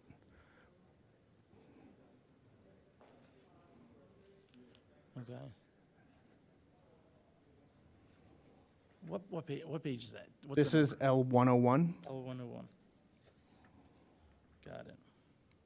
Okay, so I had when I did it's not coming up now, but when I did the math, the calculations were off, I think. How many replacements do you have coming in? We have 8 replacement trees. So it should be doubled, right? Because more than 50%, when was that came in, October? Yeah, this might be something that we might have to check with our solicitor on, just based off of the timing of submission of these plans. Yeah, true. I believe they're grandfathered in on the previous. Right. Yes. Okay. Which, yeah, we can double check. Now, if it matters and it helps this board with a little bit of comfort, there are 12 additional trees on site that are not required for anything. Right, and those are the arborvitae that are going in the back? A portion of them are arborvitae, yes. Okay. Is there any 19 or larger DBH coming out? No, No, they're all under that.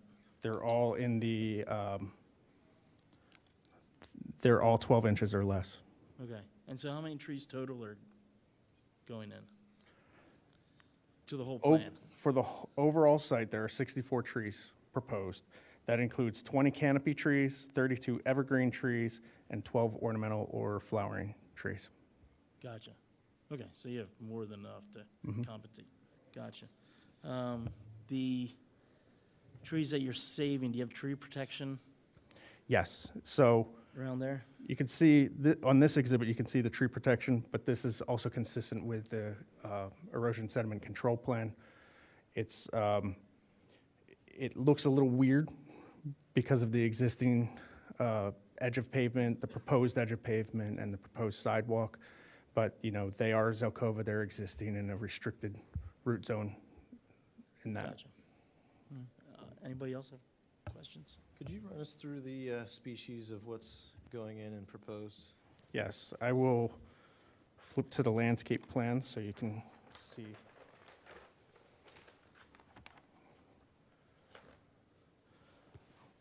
So of the species that are being proposed, we have Washington Princeton Century Hawthorn, we have Skyline Honey Locust, we have Seedless Sweet Gum, we have Zelkova. Of the evergreen trees, we have Green Giant Arborvitae, and of the ornamental trees, we have Shadblow Serviceberry and Kwanzan Japanese Flowering Cherry. And on the planting schedule, could you just point to where the larger shade trees are going to be planted? I'm assuming some of the smaller flowering trees are along the streets. So, yeah, we have some smaller flowering trees over on, here, I'm gonna steal this pointer. Yeah, there should be an orange pointer in there somewhere.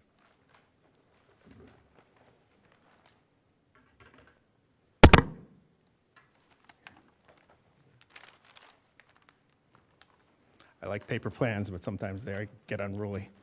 All good.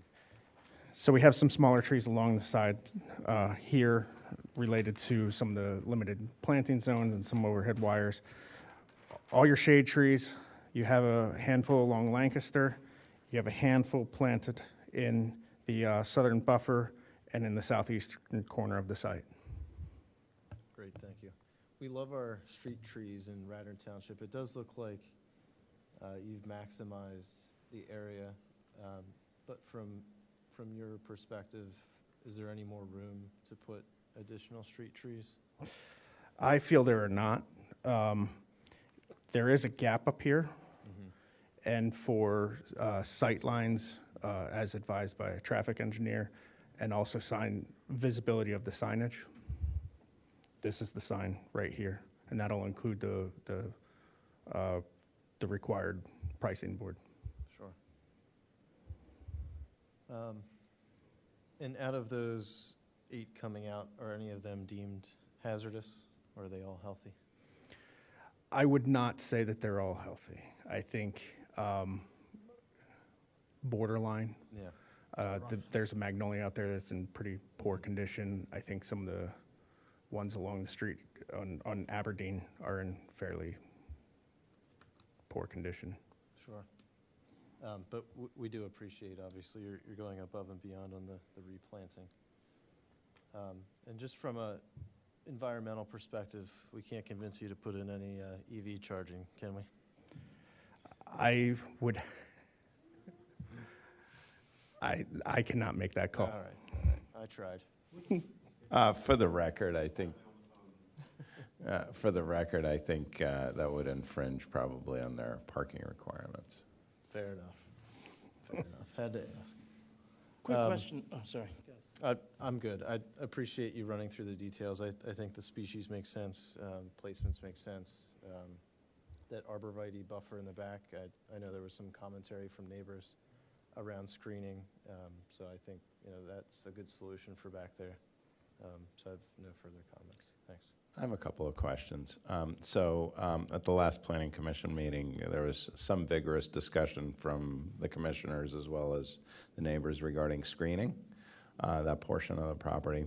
And I think there was some conversation about fencing that you're proposing. Neighbors wanted a higher fence and whatnot. And there was, let's deal with the Green Giants first.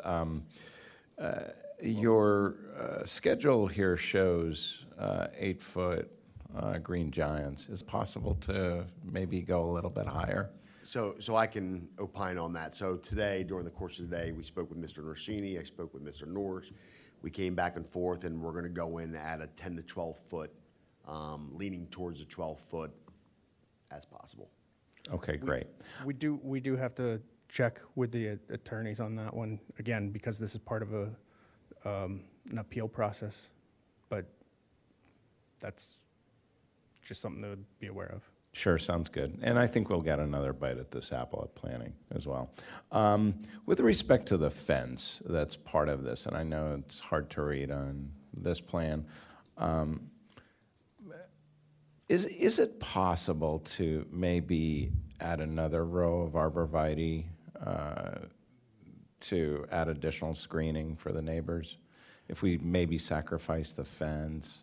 I don't think the fence is the problem. I think your planting zone in here is really the problem here. There's a slope over on the southern property. And as you know, green giant arborvitae, they can get quite large. So if we're adding another row of green giant arborvitae, I think they are going to, first of all, eliminate their ability to provide the shade trees back here. But I think they're also going to end up choking each other out. And I think that's a limitation of just the physical space that's available. I don't think the fence, removing the fence, has any benefit to the health of those trees. Gotcha. And I'm not sure if you were present at the meeting, but I was the not. neighbors had requested a much taller fence than is allowed by our code. For what it's worth, we're trying to eliminate that request or reduce it. And I think one of the ways that you can do that is through vegetative screening, which is what you proposed. And of course, more rows are better. 2 is better than 1, but if you're saying that that's a limitation. Yeah, I think because of the space here, we're showing these after the size we show on the plan. It's going to be after about 5 years growth. After that, we find that the arborvitae are going to start choking into each other, and then they start losing lower branches, they lose their lower leaves, and they're no longer necessarily effective as a screen. Got it. Thank you. Staying in that same area, the shade trees you have back there, what are going back there in front of the Green Giants? So we have before there? Yes, so we have some hawthorn parked in around here. So and then what about on the other side, going into the property? Are they new? These? Oh, maybe they're not even trees. These are no, the other side, right there. Right here. So these are ornamental trees. Okay. Got it. Yeah, so they're Amelanchier. I understand the arborvitaes are going to grow quick, but like you said, they're going to get wide. They're not going to create that screen up high because I assume you're going to have a roof over the gas area, right? Yes. So that's going to be like 20 or so feet. I was wondering, instead of doing Green Giants, maybe doing some juniper tailors.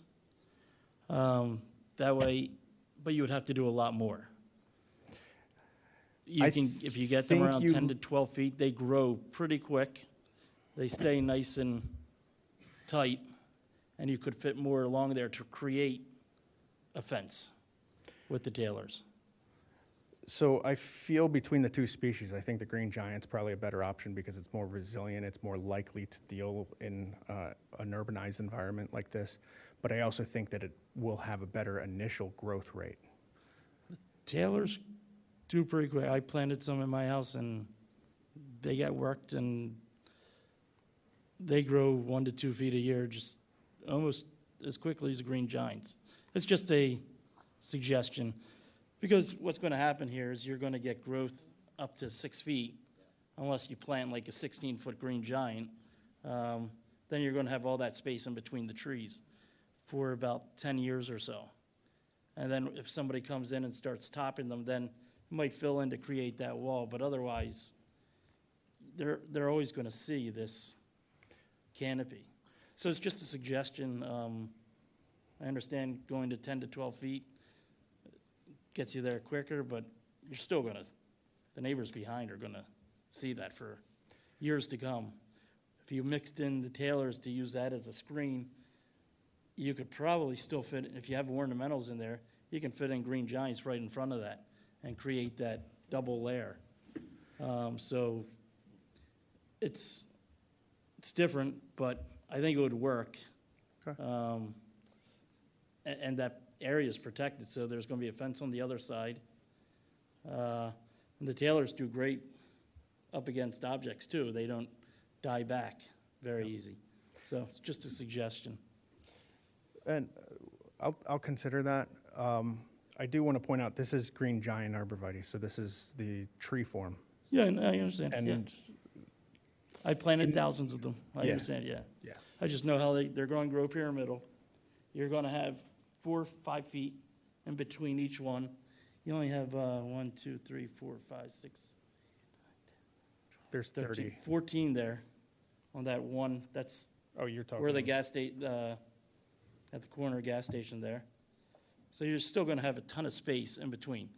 So in order to, I think, create that wall, you have to build a wall. That the green giants, you don't, like you said, I don't think you have room for green giant and then another green giant staggered in front. Eventually, in 5 years, they'll kill each other. But I think you have room for Taylors because they stay so small. So just a thought. And maybe it might help the fence that is going up. It's a privacy fence, correct? Correct.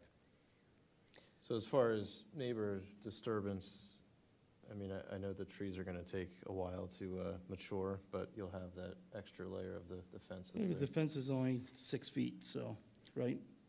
Yes. 6 feet, yeah. So that roof is going to be huge, I assume. It's just, I think, a very inexpensive way to calm a lot of nerves as you go through the process. Thank you. And for the record, if you do propose it at the Planning Commission meeting, we'd certainly entertain it. Okay. In, either as in addition to the fence or in lieu of, whichever would make sense.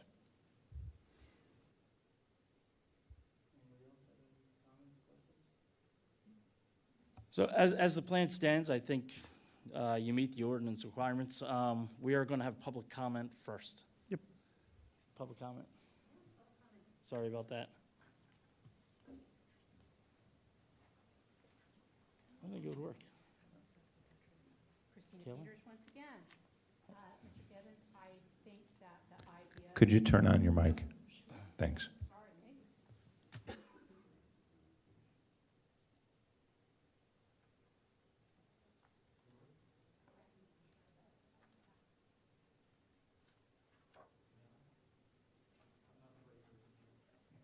It's a shovel, maybe.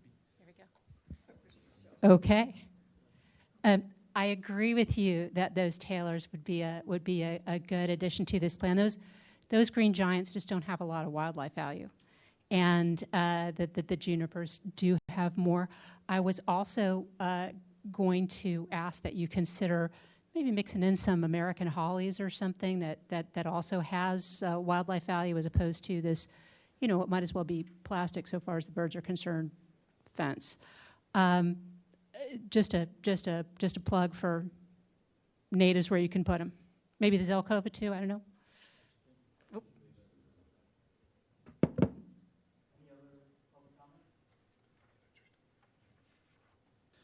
All right, so I think you have the trees planted, everything looks good. I'm going to make a motion to approve. Do I have a second? I'll second that. All in favor? Aye. All right, thank you very much. Thank you. And if you don't, take that suggestion, maybe look at it and, Just as an example, just to add, we did listen to the neighbors and about the concern with the canopy, and we augmented to an A-frame and put a shield. You can see that on the side. oh, cool, okay. So they won't have like any direct, and all these lights are gonna be recessed as compared to what we have. Gotcha. Conditions, so. Thank you very much. Good luck. Thank you.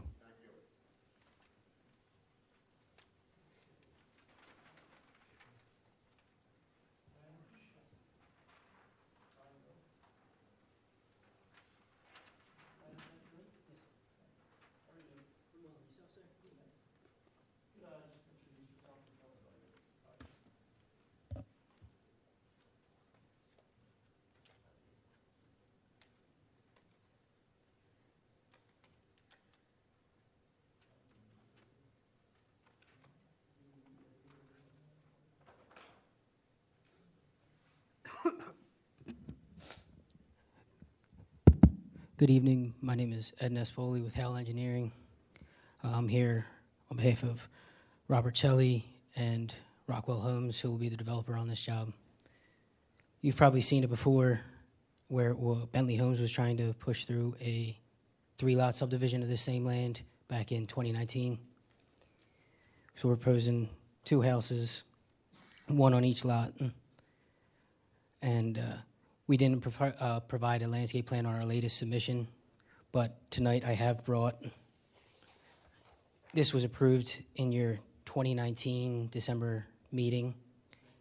We'd like to follow this same plan and just adjust these interior canopy trees due to the revisions to the driveway and house layout, but keep the same plans list and get your opinions on that, sir.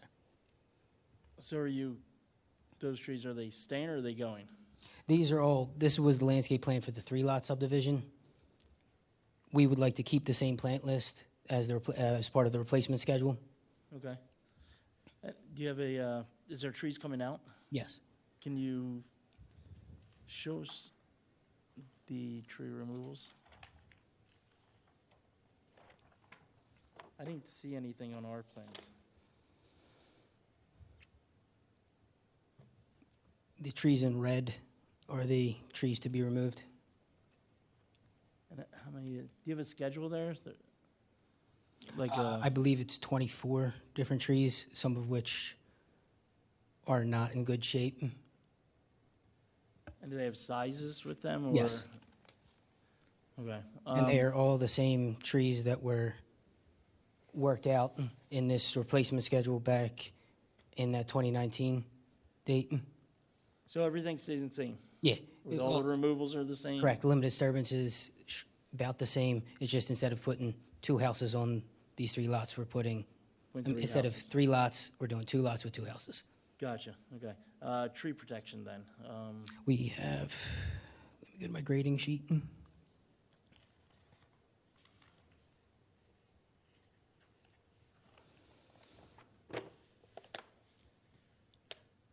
Not on this one. We have tree protection fencing around the northern border where there's our new edge of woods and these larger caliber trees there. We have tree protection fencing along all of these existing street trees that are to remain. Tree protection fencing over there, and anything within 25 feet of our limited disturbance there. Questions? The total number of trees coming out again? I believe it's 24. 24. I do not see a table of the trees coming out broken down by TBH. Am I missing that, or is that just not a part of the plans? That is not on the current plan set that you have today, sir. Okay. Do you know the total amount of trees on the lot? I do not have the exact count, but I believe there is 21 existing street trees there, plus the trees in the back is roughly 30 trees. So I don't believe we meet that 50% coming out, sir. Sure. And I think in this case, you wouldn't necessarily be grandfathered because the plans have changed from Correct. 3 to 2 lots. Mhm. Could you walk us through the replacement trees that you're proposing? Yes, sir.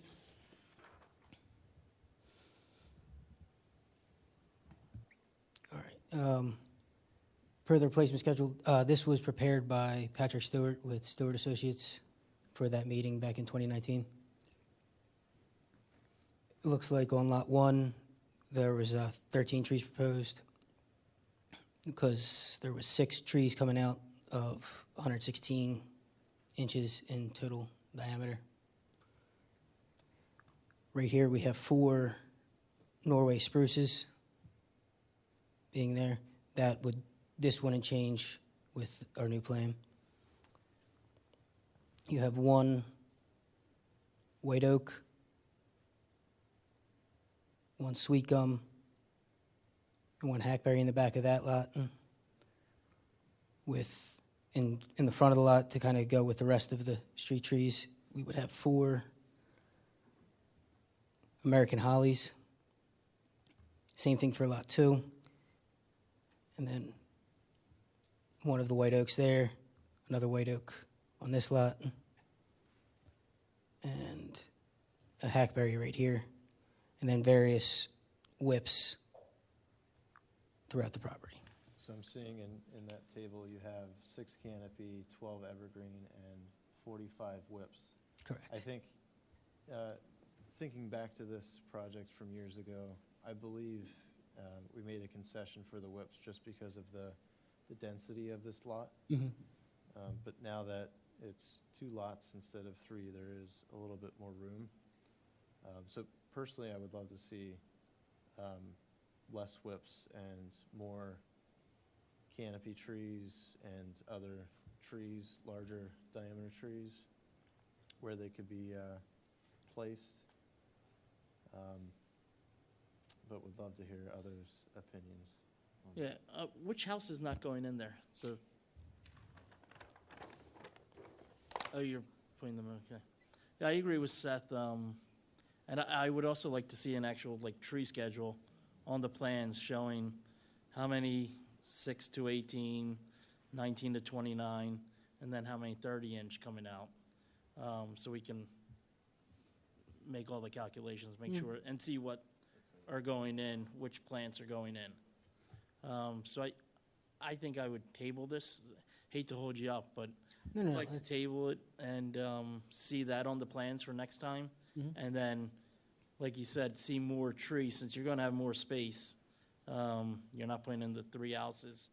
You could probably fit in more trees, but we really can't see where they're going without seeing it on the plan. And I guess I would agree with that. Another clarifying question. You said the last time that this came before us was 2019. Is that correct? I believe so, yes. Okay. This, the plan I brought was approved at your December 2019 Shade Tree Commission meeting. So 5 years, quite a long time. Do you know if any of those proposed trees coming out, or even the healthy trees on the lot, have been since removed or in decline? I believe the Patrick Stewart plan had 27 trees being removed, 3 of which were already dead. They have since been removed, and that's how we're down to the 24 coming out. Okay. Out of those 24, are any of those in decline, or are they all healthy? I believe there are some in decline, but I have not personally Okay. checked them out, sir. I think, I know, we're trying to be efficient here, and I appreciate that, but I do think we need to get some of the details just aligned to current reality. And also, out of those 24, if there are hazardous trees, submit a hazard tree report, have a certified arborist do so. John will take a look, and that will help reduce that count So we get a little bit closer to, you know, the true 2.5-inch caliper replacement trees, you know, that we hold everyone else accountable to, and reducing those whips where we can. And I guess my only other question would be those trees that are along Radnor Chester. I know some of those, you know, could use some maintenance. As part of this entire project, I'm assuming just general tree maintenance of existing trees is going to be a part of the project, or is that not proposed? Any details that you have there?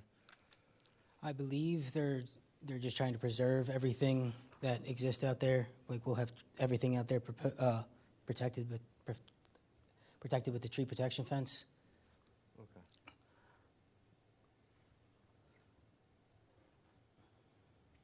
I have no further questions. Anyone else? So, Yeah. yeah, I propose tabling Hmm? to the next meeting until all that's on there. Turn your mic on. Propose tabling till the next meeting till all the, what we just said was on Yeah. there. Mhm. I'll second that. Motion, second, all in favor? Aye. Good. One last question. Did you have any problem with the species that were, that are shown here? didn't see it The on there. hackberry, sweet gum, white oak, American holly, Norwood, Norway spruce. Everything looks good, maybe the Norway spruce, Yeah, that was my only. change Okay. that up, as well. if you please. Okay. Thank you very much for your time. Back in front of you with a revised plan showing everything you asked for, and more canopy, trees, less whips. And check with the, if there's something dead, you can get a hazard report, and then you don't have to include that in your compensatory trees. Yes, sir. Thank you so much. I'm happy to meet you on site to help you out. And make sure you get that total count of trees too, current state count. Thank you.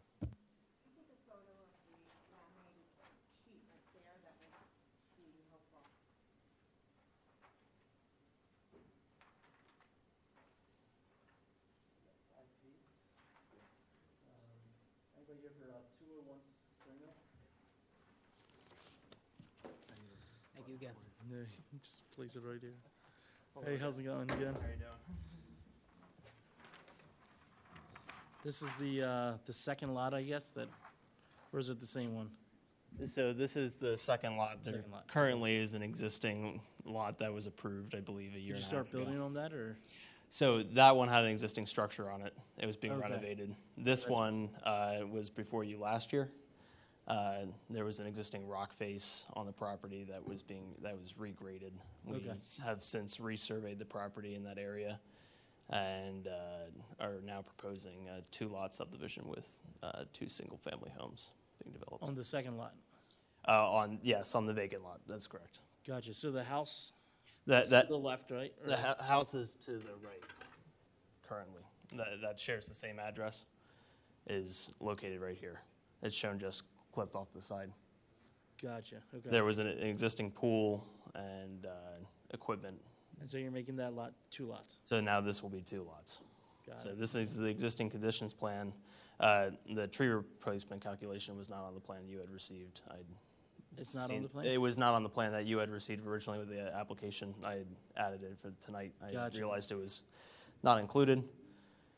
There are 20 total trees proposed to be removed with the application, one of which is a heritage tree, one is 19 to 29 inch caliper, and then 6 to 18 inch trees. We had an arborist take a look at all the trees with the previous application, and a lot of the hazardous trees were removed with that application and within the gray line that is shown on the plan that was resurveyed is why it is mainly cleared out.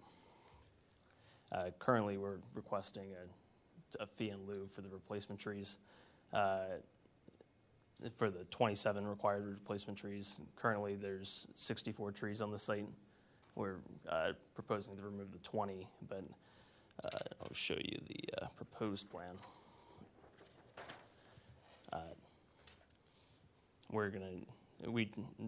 We're minimizing disturbance to the maximum possible.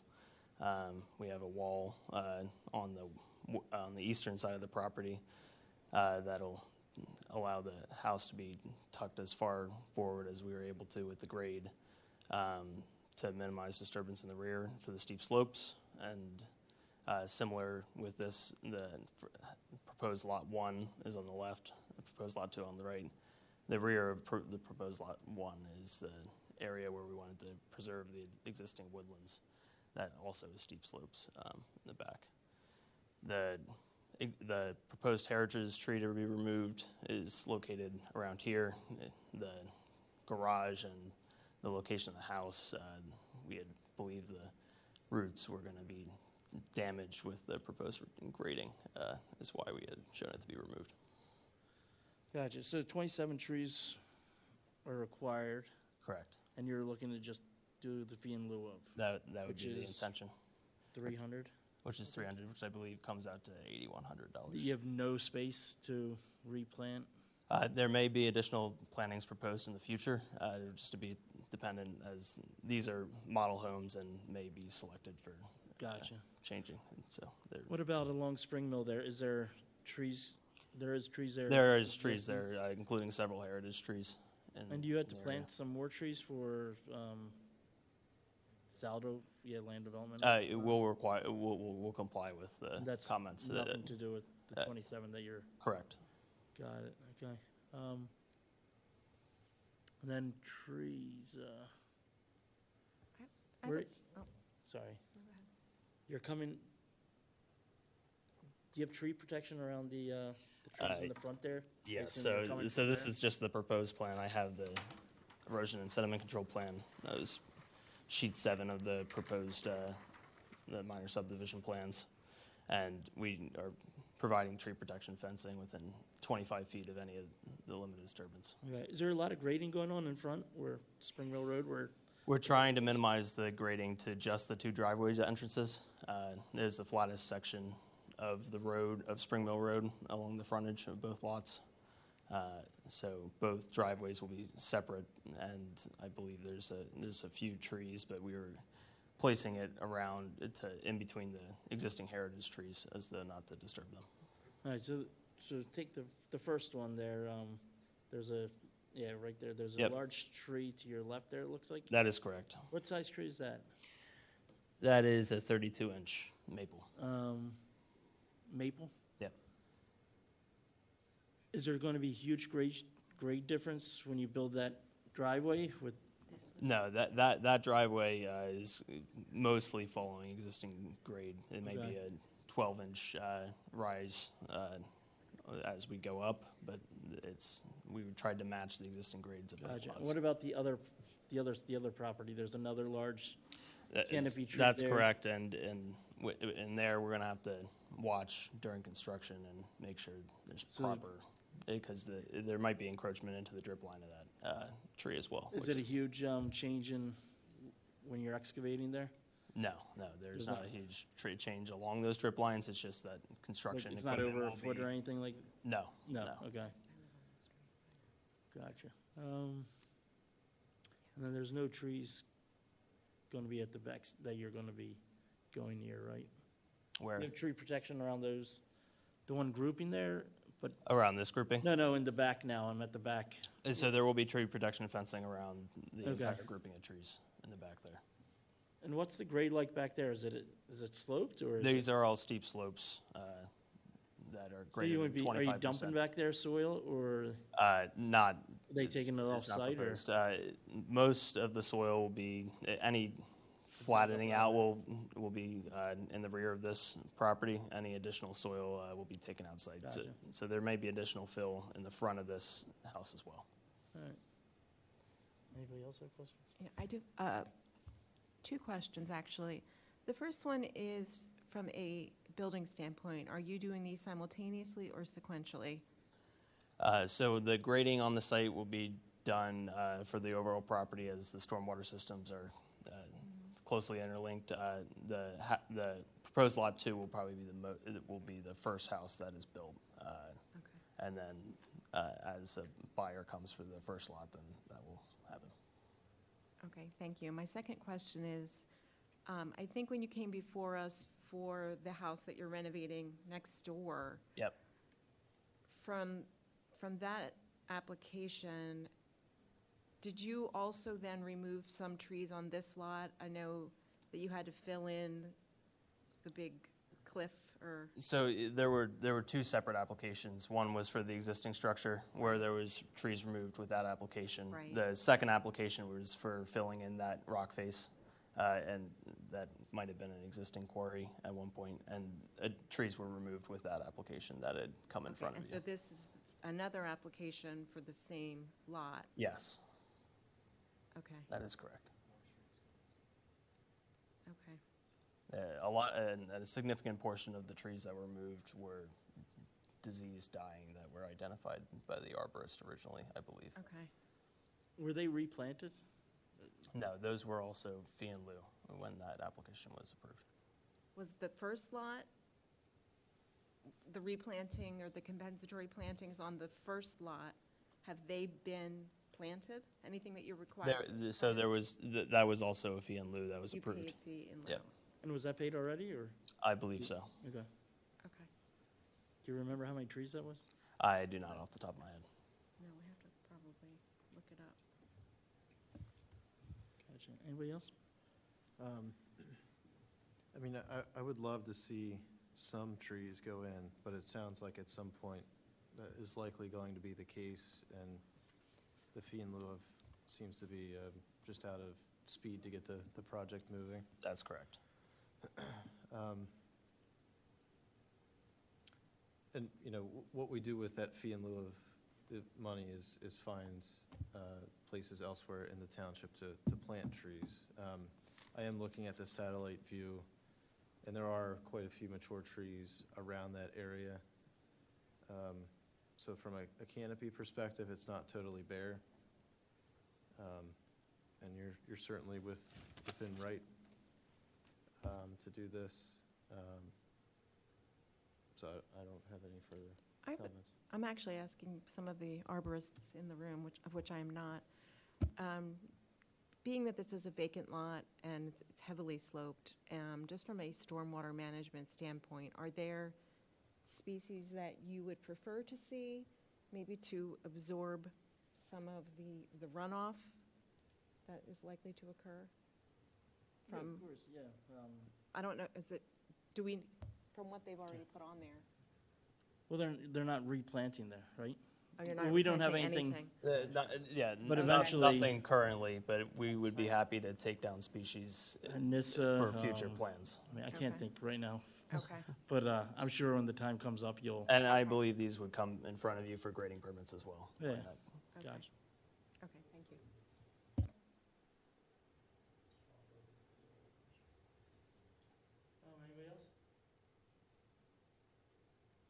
So if you do the fee in lieu of, it looks like it comes out to, if my math is right, which could be very off right now, $8,100 for the 27 trees. There's no difference between heritage and other, no, okay. So yeah, that'd be 8,100. So make a motion to approve. I'll second. All in favor? Aye. All right, Thank you. Good luck.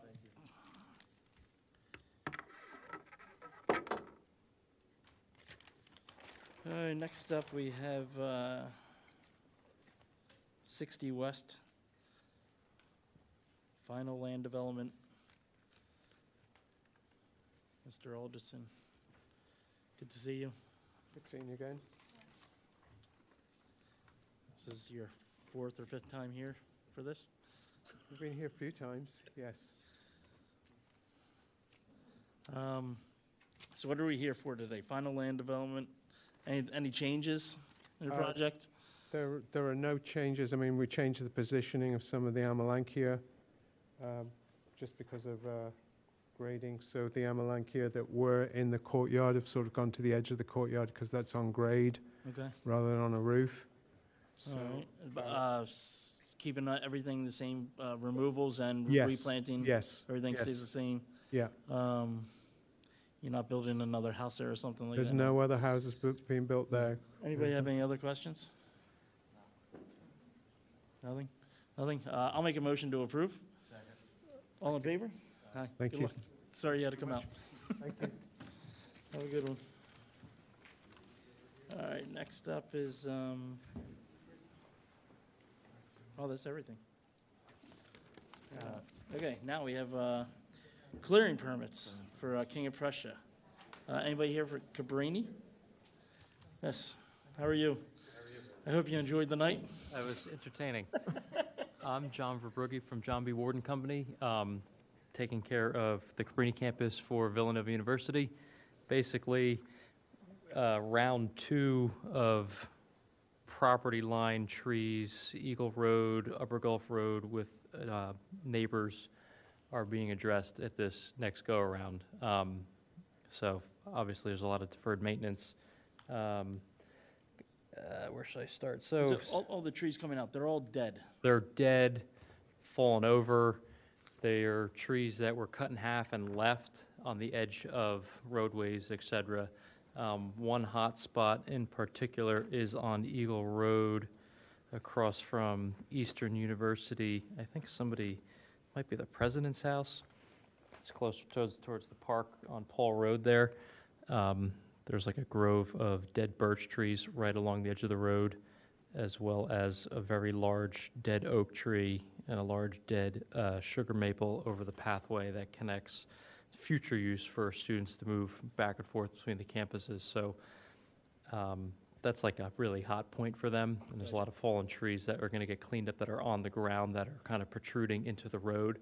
So it's not a complete cleanup of stuff on the ground, but it's the ugly stuff that's protruding into the road, as well as dead trees. And the same could be said, this map 1 is kind of these trees that were cut in half and left, and they're just deteriorating. They're hanging over the parking lots and close to a main building. Map 2, so this is along the main entrance from King of Prussia Road. There's just groups of trees that are close to Woodcrest Circle, and some of these trees are over 100 feet tall. Many structural issues, and some are just been dead for years. So it's just a matter of when they're going to fall over. So we want to Is get. there any question of somebody coming out and saying, "Oh, that one looks alive," or are they just? No, I mean, I have some pictures here. They're all generally. They're all the same. They're all. Yeah, they're all. Okay. I mean, it's winter time we took this, but you could see, I mean, there's not the canopy there's not a twig on there. The surrounding trees are much alive. You can see that one. It's just like a peace sign up in the air, nothing left to it. I mean, that's all what they look like. And it's just predominantly they're oak trees, so disease, Gotcha. the weather we've had. So and you it's- guys did a clearing permit, I think, on this, which I think it would fall under a hazardous tree report, though. I did one of those as You well. did one of those as well, okay. So that's all on there? Yeah. John, did you take a look at this property? I've been on that property 100 times, and prior to Mr. Vibucci calling me, I was concerned when they were going to start managing some of these trees. I think it was in 2019 or 20 that some of these trees that John's proposing to remove were actually in front of us. The gentleman's name was it Gus? They used That to be up here? was Gus managing the site at one time? Yeah, he was. Yeah, Cabrini. he came in front of us. He was on the shade tree for a little bit, Yeah. but he came in front of us talking about some of the hazards they were going to manage. And I guess he's since departed, and hence it's been bought it. purchased by Villanova. So some of those trees were on there at that time as risk-related. Gotcha. And Very some good. of these are budget constraint. So obviously, we did a first round at the end of last summer where it was kind of more interior near buildings. Now this is kind of moving outward towards neighbors, so roads, stuff that was Gotcha. overlooked. So I've been more active now that we're on board with them to be more proactive and really find out what they have, because they didn't know. I mean, they started with like 50 trees, I think it was. Now they've got 50 more, and I'm sure there's more stuff that'll pop up. Yeah. And they're, you know, they're doing it in phases as well, as much as they can, so. Gotcha. Anybody else have any questions? Yeah, so the trees that you're planning to remove along Eagle Road, potential traffic hazard? Absolutely. All of these trees are pretty much within 25 feet of the road line, if not closer. And the people that live in the one house directly across from like this main group, there's some big dead trees. And I think last year, a tree further in fell over. It was a dead ash tree, fell over, came across the road, took the power lines down, took their fence out. Now they have a new fence, so they see stuff, activity. So they've been calling over at Villanova saying, hey, what's going on? So, you know, we already took down some further up, closer towards the King of Prussia Road intersection as part of phase 1, but now this is kind of like phase 2, and I'm sure there's more in their grand plans of putting Villanova's stamp on the whole property. So, but this is what's on the docket for now. So I'm sure you're accessing these trees through Eagle Road with the equipment there? Yeah, so whether it's, we have accessibility to come in from up top from campus down into the woods with our equipment, or with traffic control Saturday morning, we can keep traffic flowing to remove some of these trees. Nowhere near as bad as the first round that we did that were pretty scary. These are a little bit more small, so. Sure. I'm sure all the neighbors appreciate it, as well as the township. Just a request, you know, if you could attack the trees that you're going to be accessing through public roads at the same time. I get that these are, you know, clear and present danger for the neighbors, perhaps the traffic that's coming through, but, you know, if you could minimize the impact. No, I understand completely. I mean, this is a hot spot for us. Yeah, I get it. Some of these are so dead that, you know, we're at risk ourselves with trying to get after some of these, so. I got it. Completely understand. Sure. Anybody else? Public comment?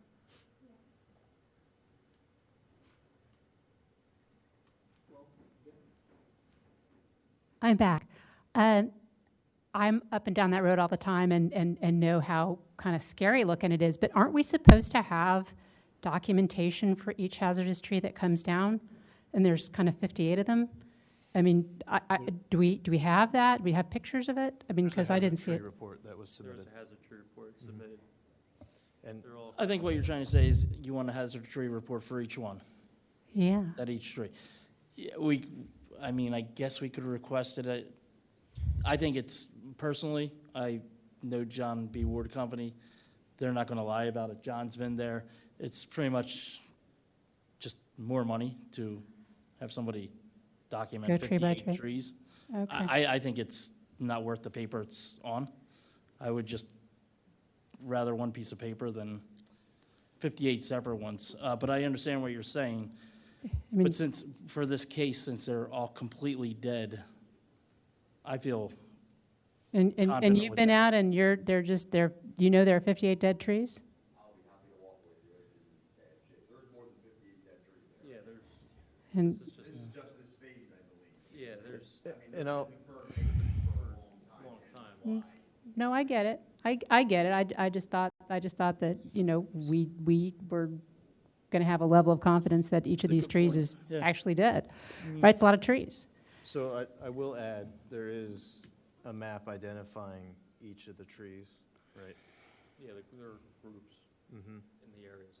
And we've set a precedence in the past where, in this case, where there's a large amount of, I would consider this maintenance versus a true lot clearing to Yeah, build this a is- house or all these another trees project. are in the forest, so we're like cleaning up the forest.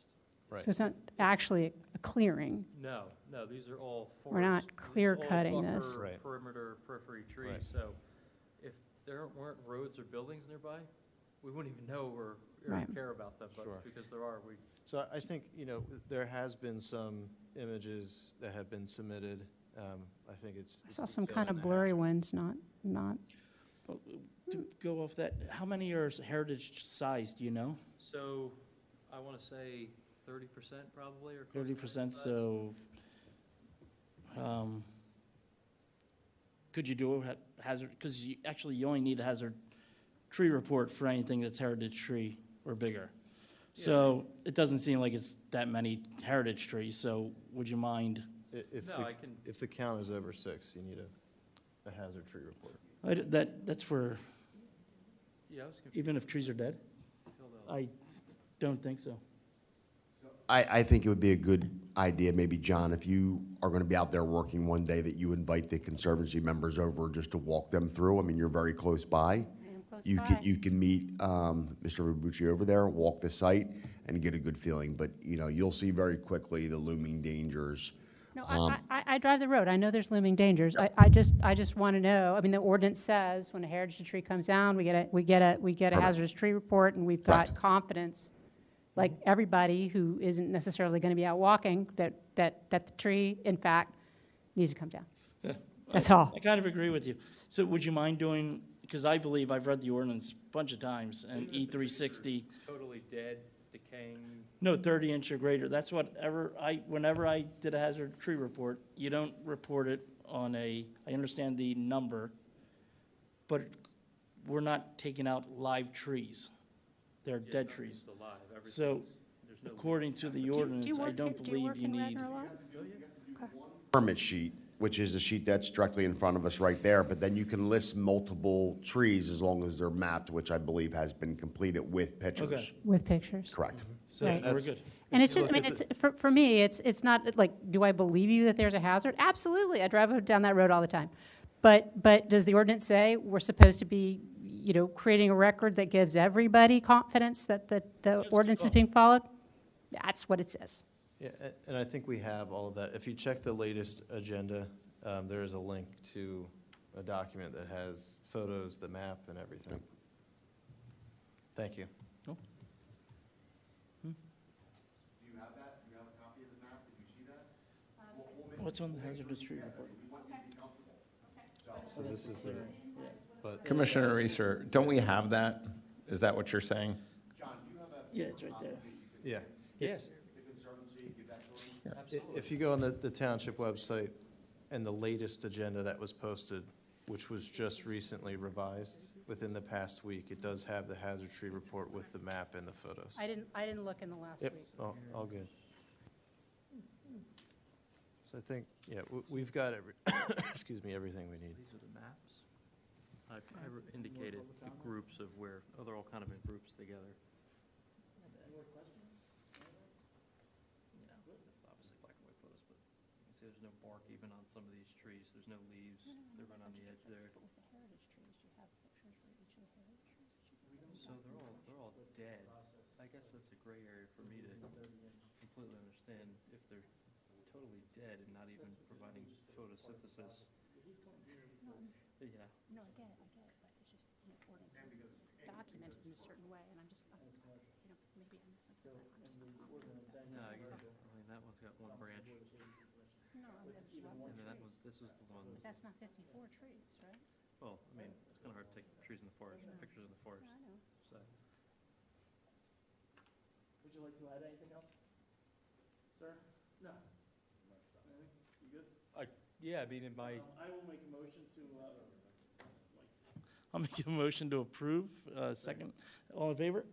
Aye. All right, we're good. Thank you very much. Thank you. Be careful. Thank you. Safety. All right, you guys, any old business? No. Wait till next week? Yes. Next month? New business, hazardous trees, anything to report, John? We should, new business, we do need to talk about the planting. New business, we do need.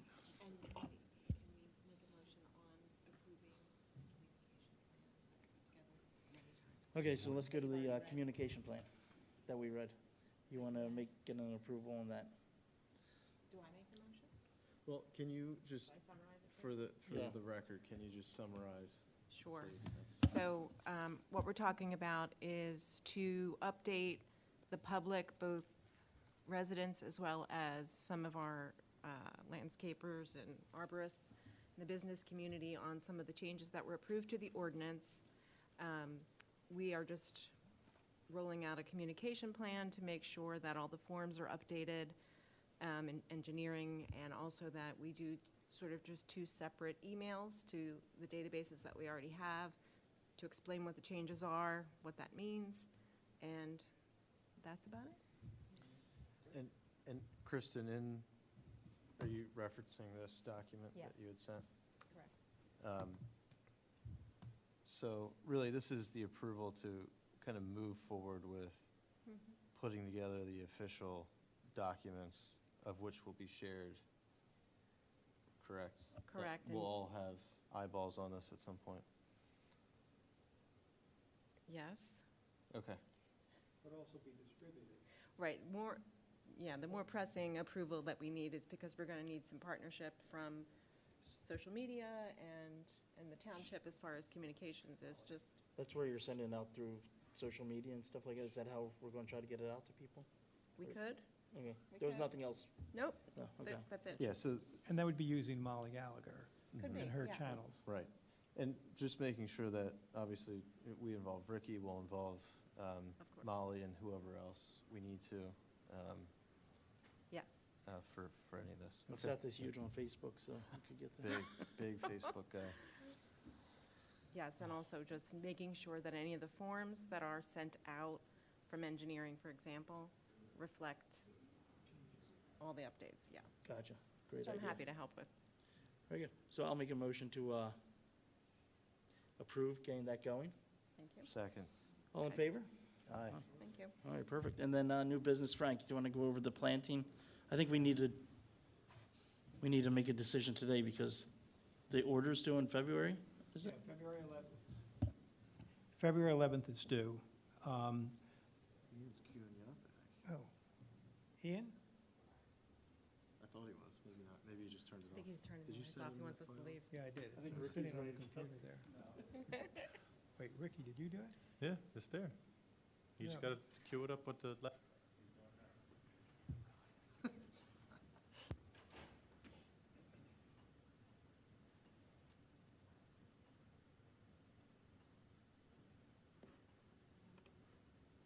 Thank you. Thank you, Ian. Okay, so, it's due 2 Tuesdays from now, April 10th. Ricky and Steve will go down there, pick up the trees, and going to have a park planning event on April 12th. I put together a draft application for 80 trees just to see what it would cost, okay? So I assumed 50 for right-of-way, 30 for parks. They're coming out with container trees this year. That's something new. So we have 14, I picked 14 container trees and 64 bare root trees. And it also includes protection and diapers for an estimated cost of $11,870. Seth had come up with, from the finance, we had about $29,000 in our budget. We will have, to your point, Seth, additional expenses, for this, but not that much. Yeah, I would factor in maybe another $1,000 just for incidentals. Okay, so, Yeah, it looks like $150 per tree, so it's pretty good for, yeah. Yeah. And then I didn't know what a cage was, so I got these pictures of cages, protectors, and diapers. But do we want to put those type of cages around a container tree? I don't know. So I guess this would be a question of, this would be the first foray into container trees through PHS. I'm all for it. I know there is a cost savings there. I would just propose that these would go into parks versus right-of-way. So we get our feet Just wet? logistically, and, we've kind of set a standard on the type of tree that we've been planting in the right-of-way. So I guess the question would be for Ricky, if he sees any issues using tree cages, and John too, in parks around these container trees. No, it's going to be small. How do you feel about tree cages, Ricky? From a maintenance perspective, mowing, safety? Yeah, I mean, I'm not a fan just from the care aspect, from mulching and No, no, you weeding, just put and, this that aspect. I mean, I like what, just comes the in other a two pot. options Like that a- we have, the Like a bark shrub would come in a protectors, pot. I would It's not prefer. B&B Baldwin burn. So I guess the container trees, Can we put the bark protection around a container tree? so, It depends on the. Yeah. yeah. So with these little trees, with the smaller trees, if they're for the container trees, and what you sent out to us, they were 5 or 7 gallon containers, so they're going to be tiny. So the bark protectors, if you use them, you're going to have somebody probably cutting them in half or something like that. Might take a little bit more time. And the animals will get, these are going to be weak trees. They're Right. babies. Yeah. So maybe with that added protection going out a little bit, it may deter them better than just having a bark protector. And we'd still be staking them, The trees, container trees? I mean, I wouldn't suggest it. Okay. I don't think it'll probably need it, but you could use the stakes, depending on, see this cage has 1 stake there, it looks like? Yeah. I would suggest having 3. That way it helps keeping, the deer from coming up and rubbing up against it. If it goes up that backside, it might knock it over or something, but if you get 3 stakes in there, instead of having the wooden stakes, you connect it and it just protects it more. But Ricky, what you're saying is that space inside of the cage, it's obviously more difficult to maintain, and weed whack and mulch and whatever, right? Yeah, as long as the cage is on the inside of the mulch area, it would be fine. okay. Like if that, We can do that. if Yeah. that's, yeah. Yeah, we can do that. Yeah. Plus, we don't want them going up close to the tree anyway with the weed whacker, because you start hitting the tree anyway, it's probably do more damage than weeds growing up through it if nobody weeds it. Yeah, and that's the kudos to you and your committee and the volunteers you get, because most of the trees are always mulched far enough where that won't even happen, so, great idea. So my only follow-up to that is, so I'm looking at the PHS order form right now. The cages do come with 3 posts, so we're good there. But they are $45 each. The posts? No, the cage plus the posts. So the container trees themselves are, I think I sent this around, I'm just trying to find it again. They were 45, I believe. I got it right here. Do you? Thank you. Yeah, so the cages are 45. The bare root typical trees that we get are $110. The first 20 are subsidized at 75, but let's just say they're 110. Where is it? Do you think we might be cheaper buying them ourselves? Well, what I'm saying is if the container trees themselves are $45 and then the cages are another 45, that's already 90. So why not just get the larger trees, is what I'm getting at. Because some species are only available as container trees. For example, Yeah, so here's, like a sweet bay magnolia is only available in container tree. White oaks are only available as container trees. Willow oaks, container trees.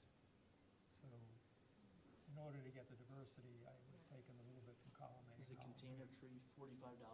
I'm trying to find the cost right now. Yeah, I think you were right. It's right here. Hold on. I remembered it was difficult to find. Let me see if I can find it. No, I think they're $110, whether they're container trees No, or. they're 45. So it'd be $90 for a lot smaller tree.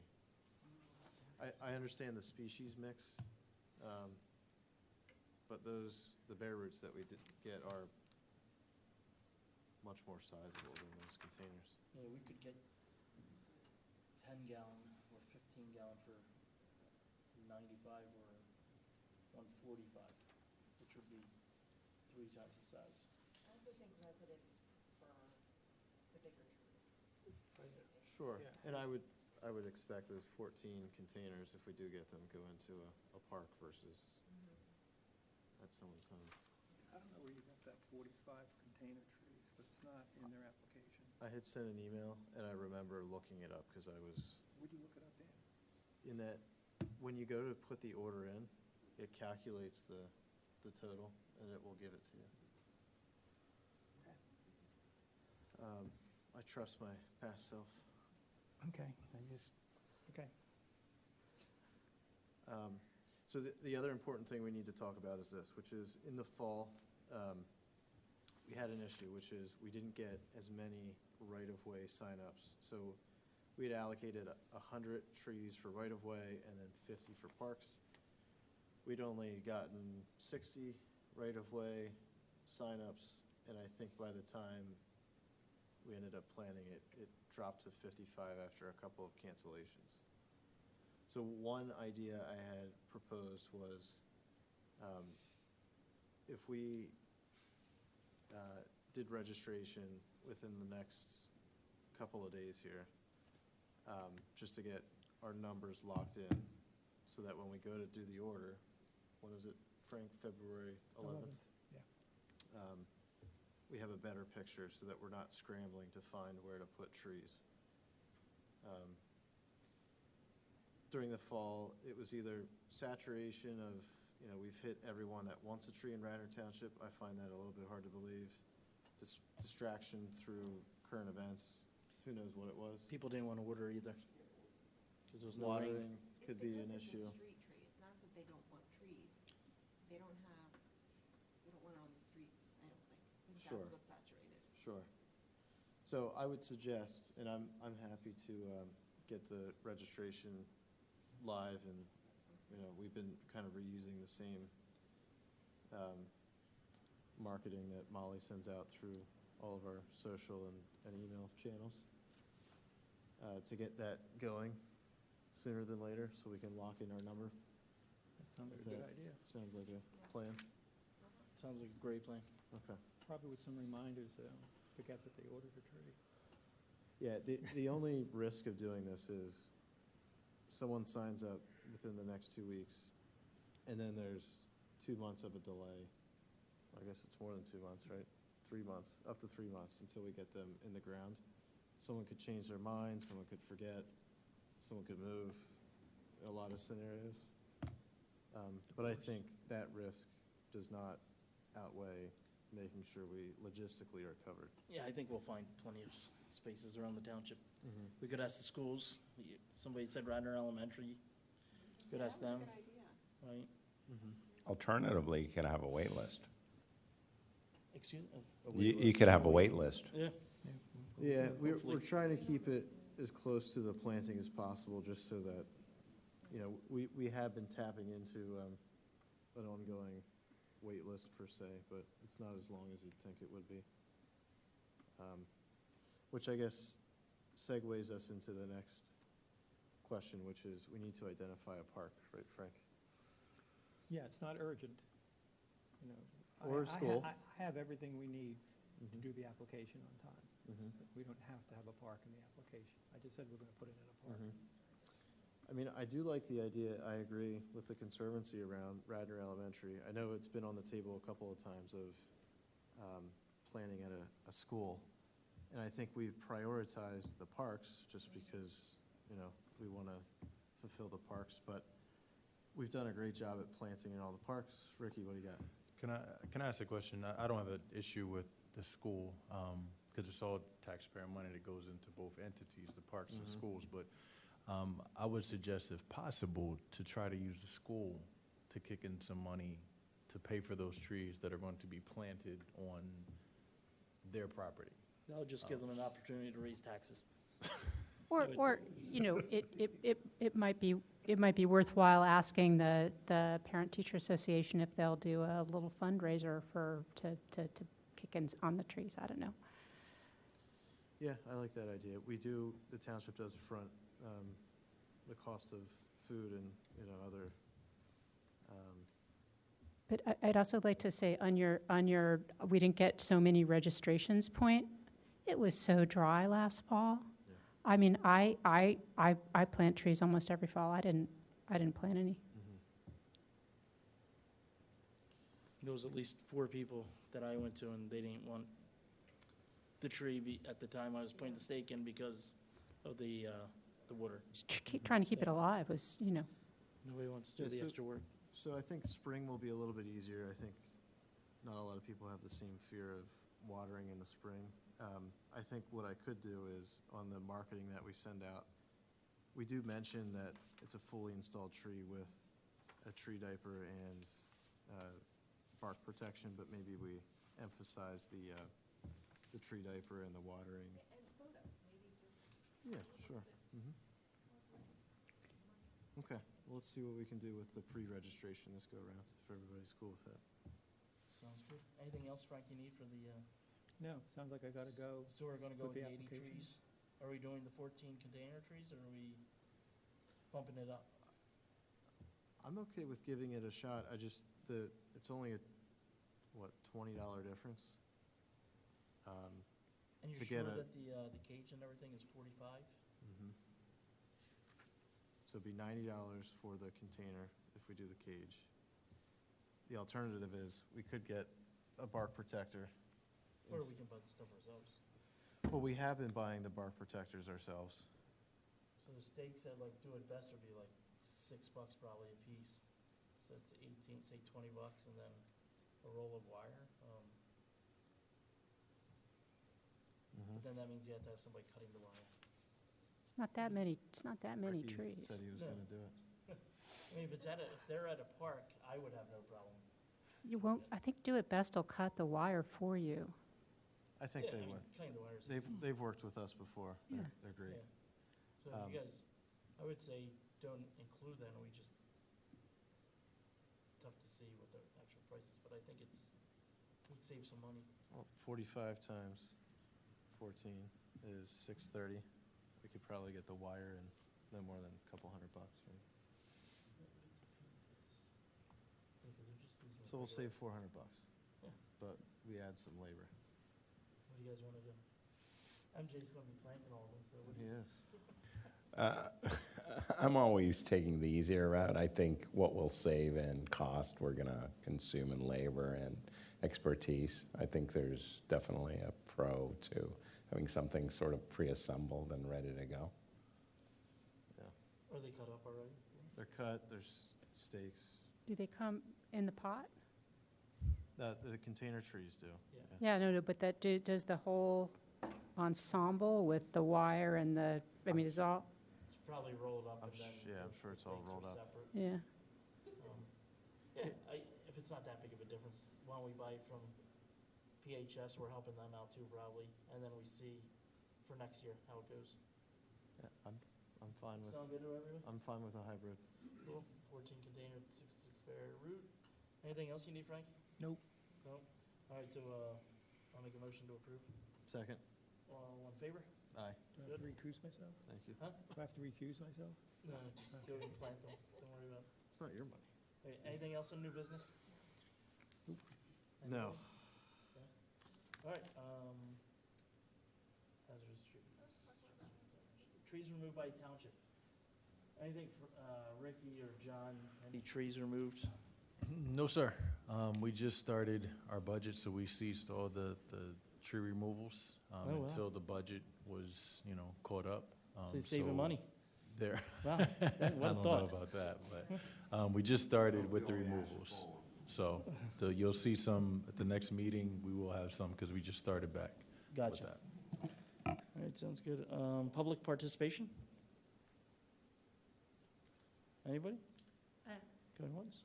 Just one comment on a couple of the applications. You have the date as being the originally scheduled date, 1/22. So that probably should get fixed. And thank you for the trees, and also thank you for the updates to the ordinance, which I think are important.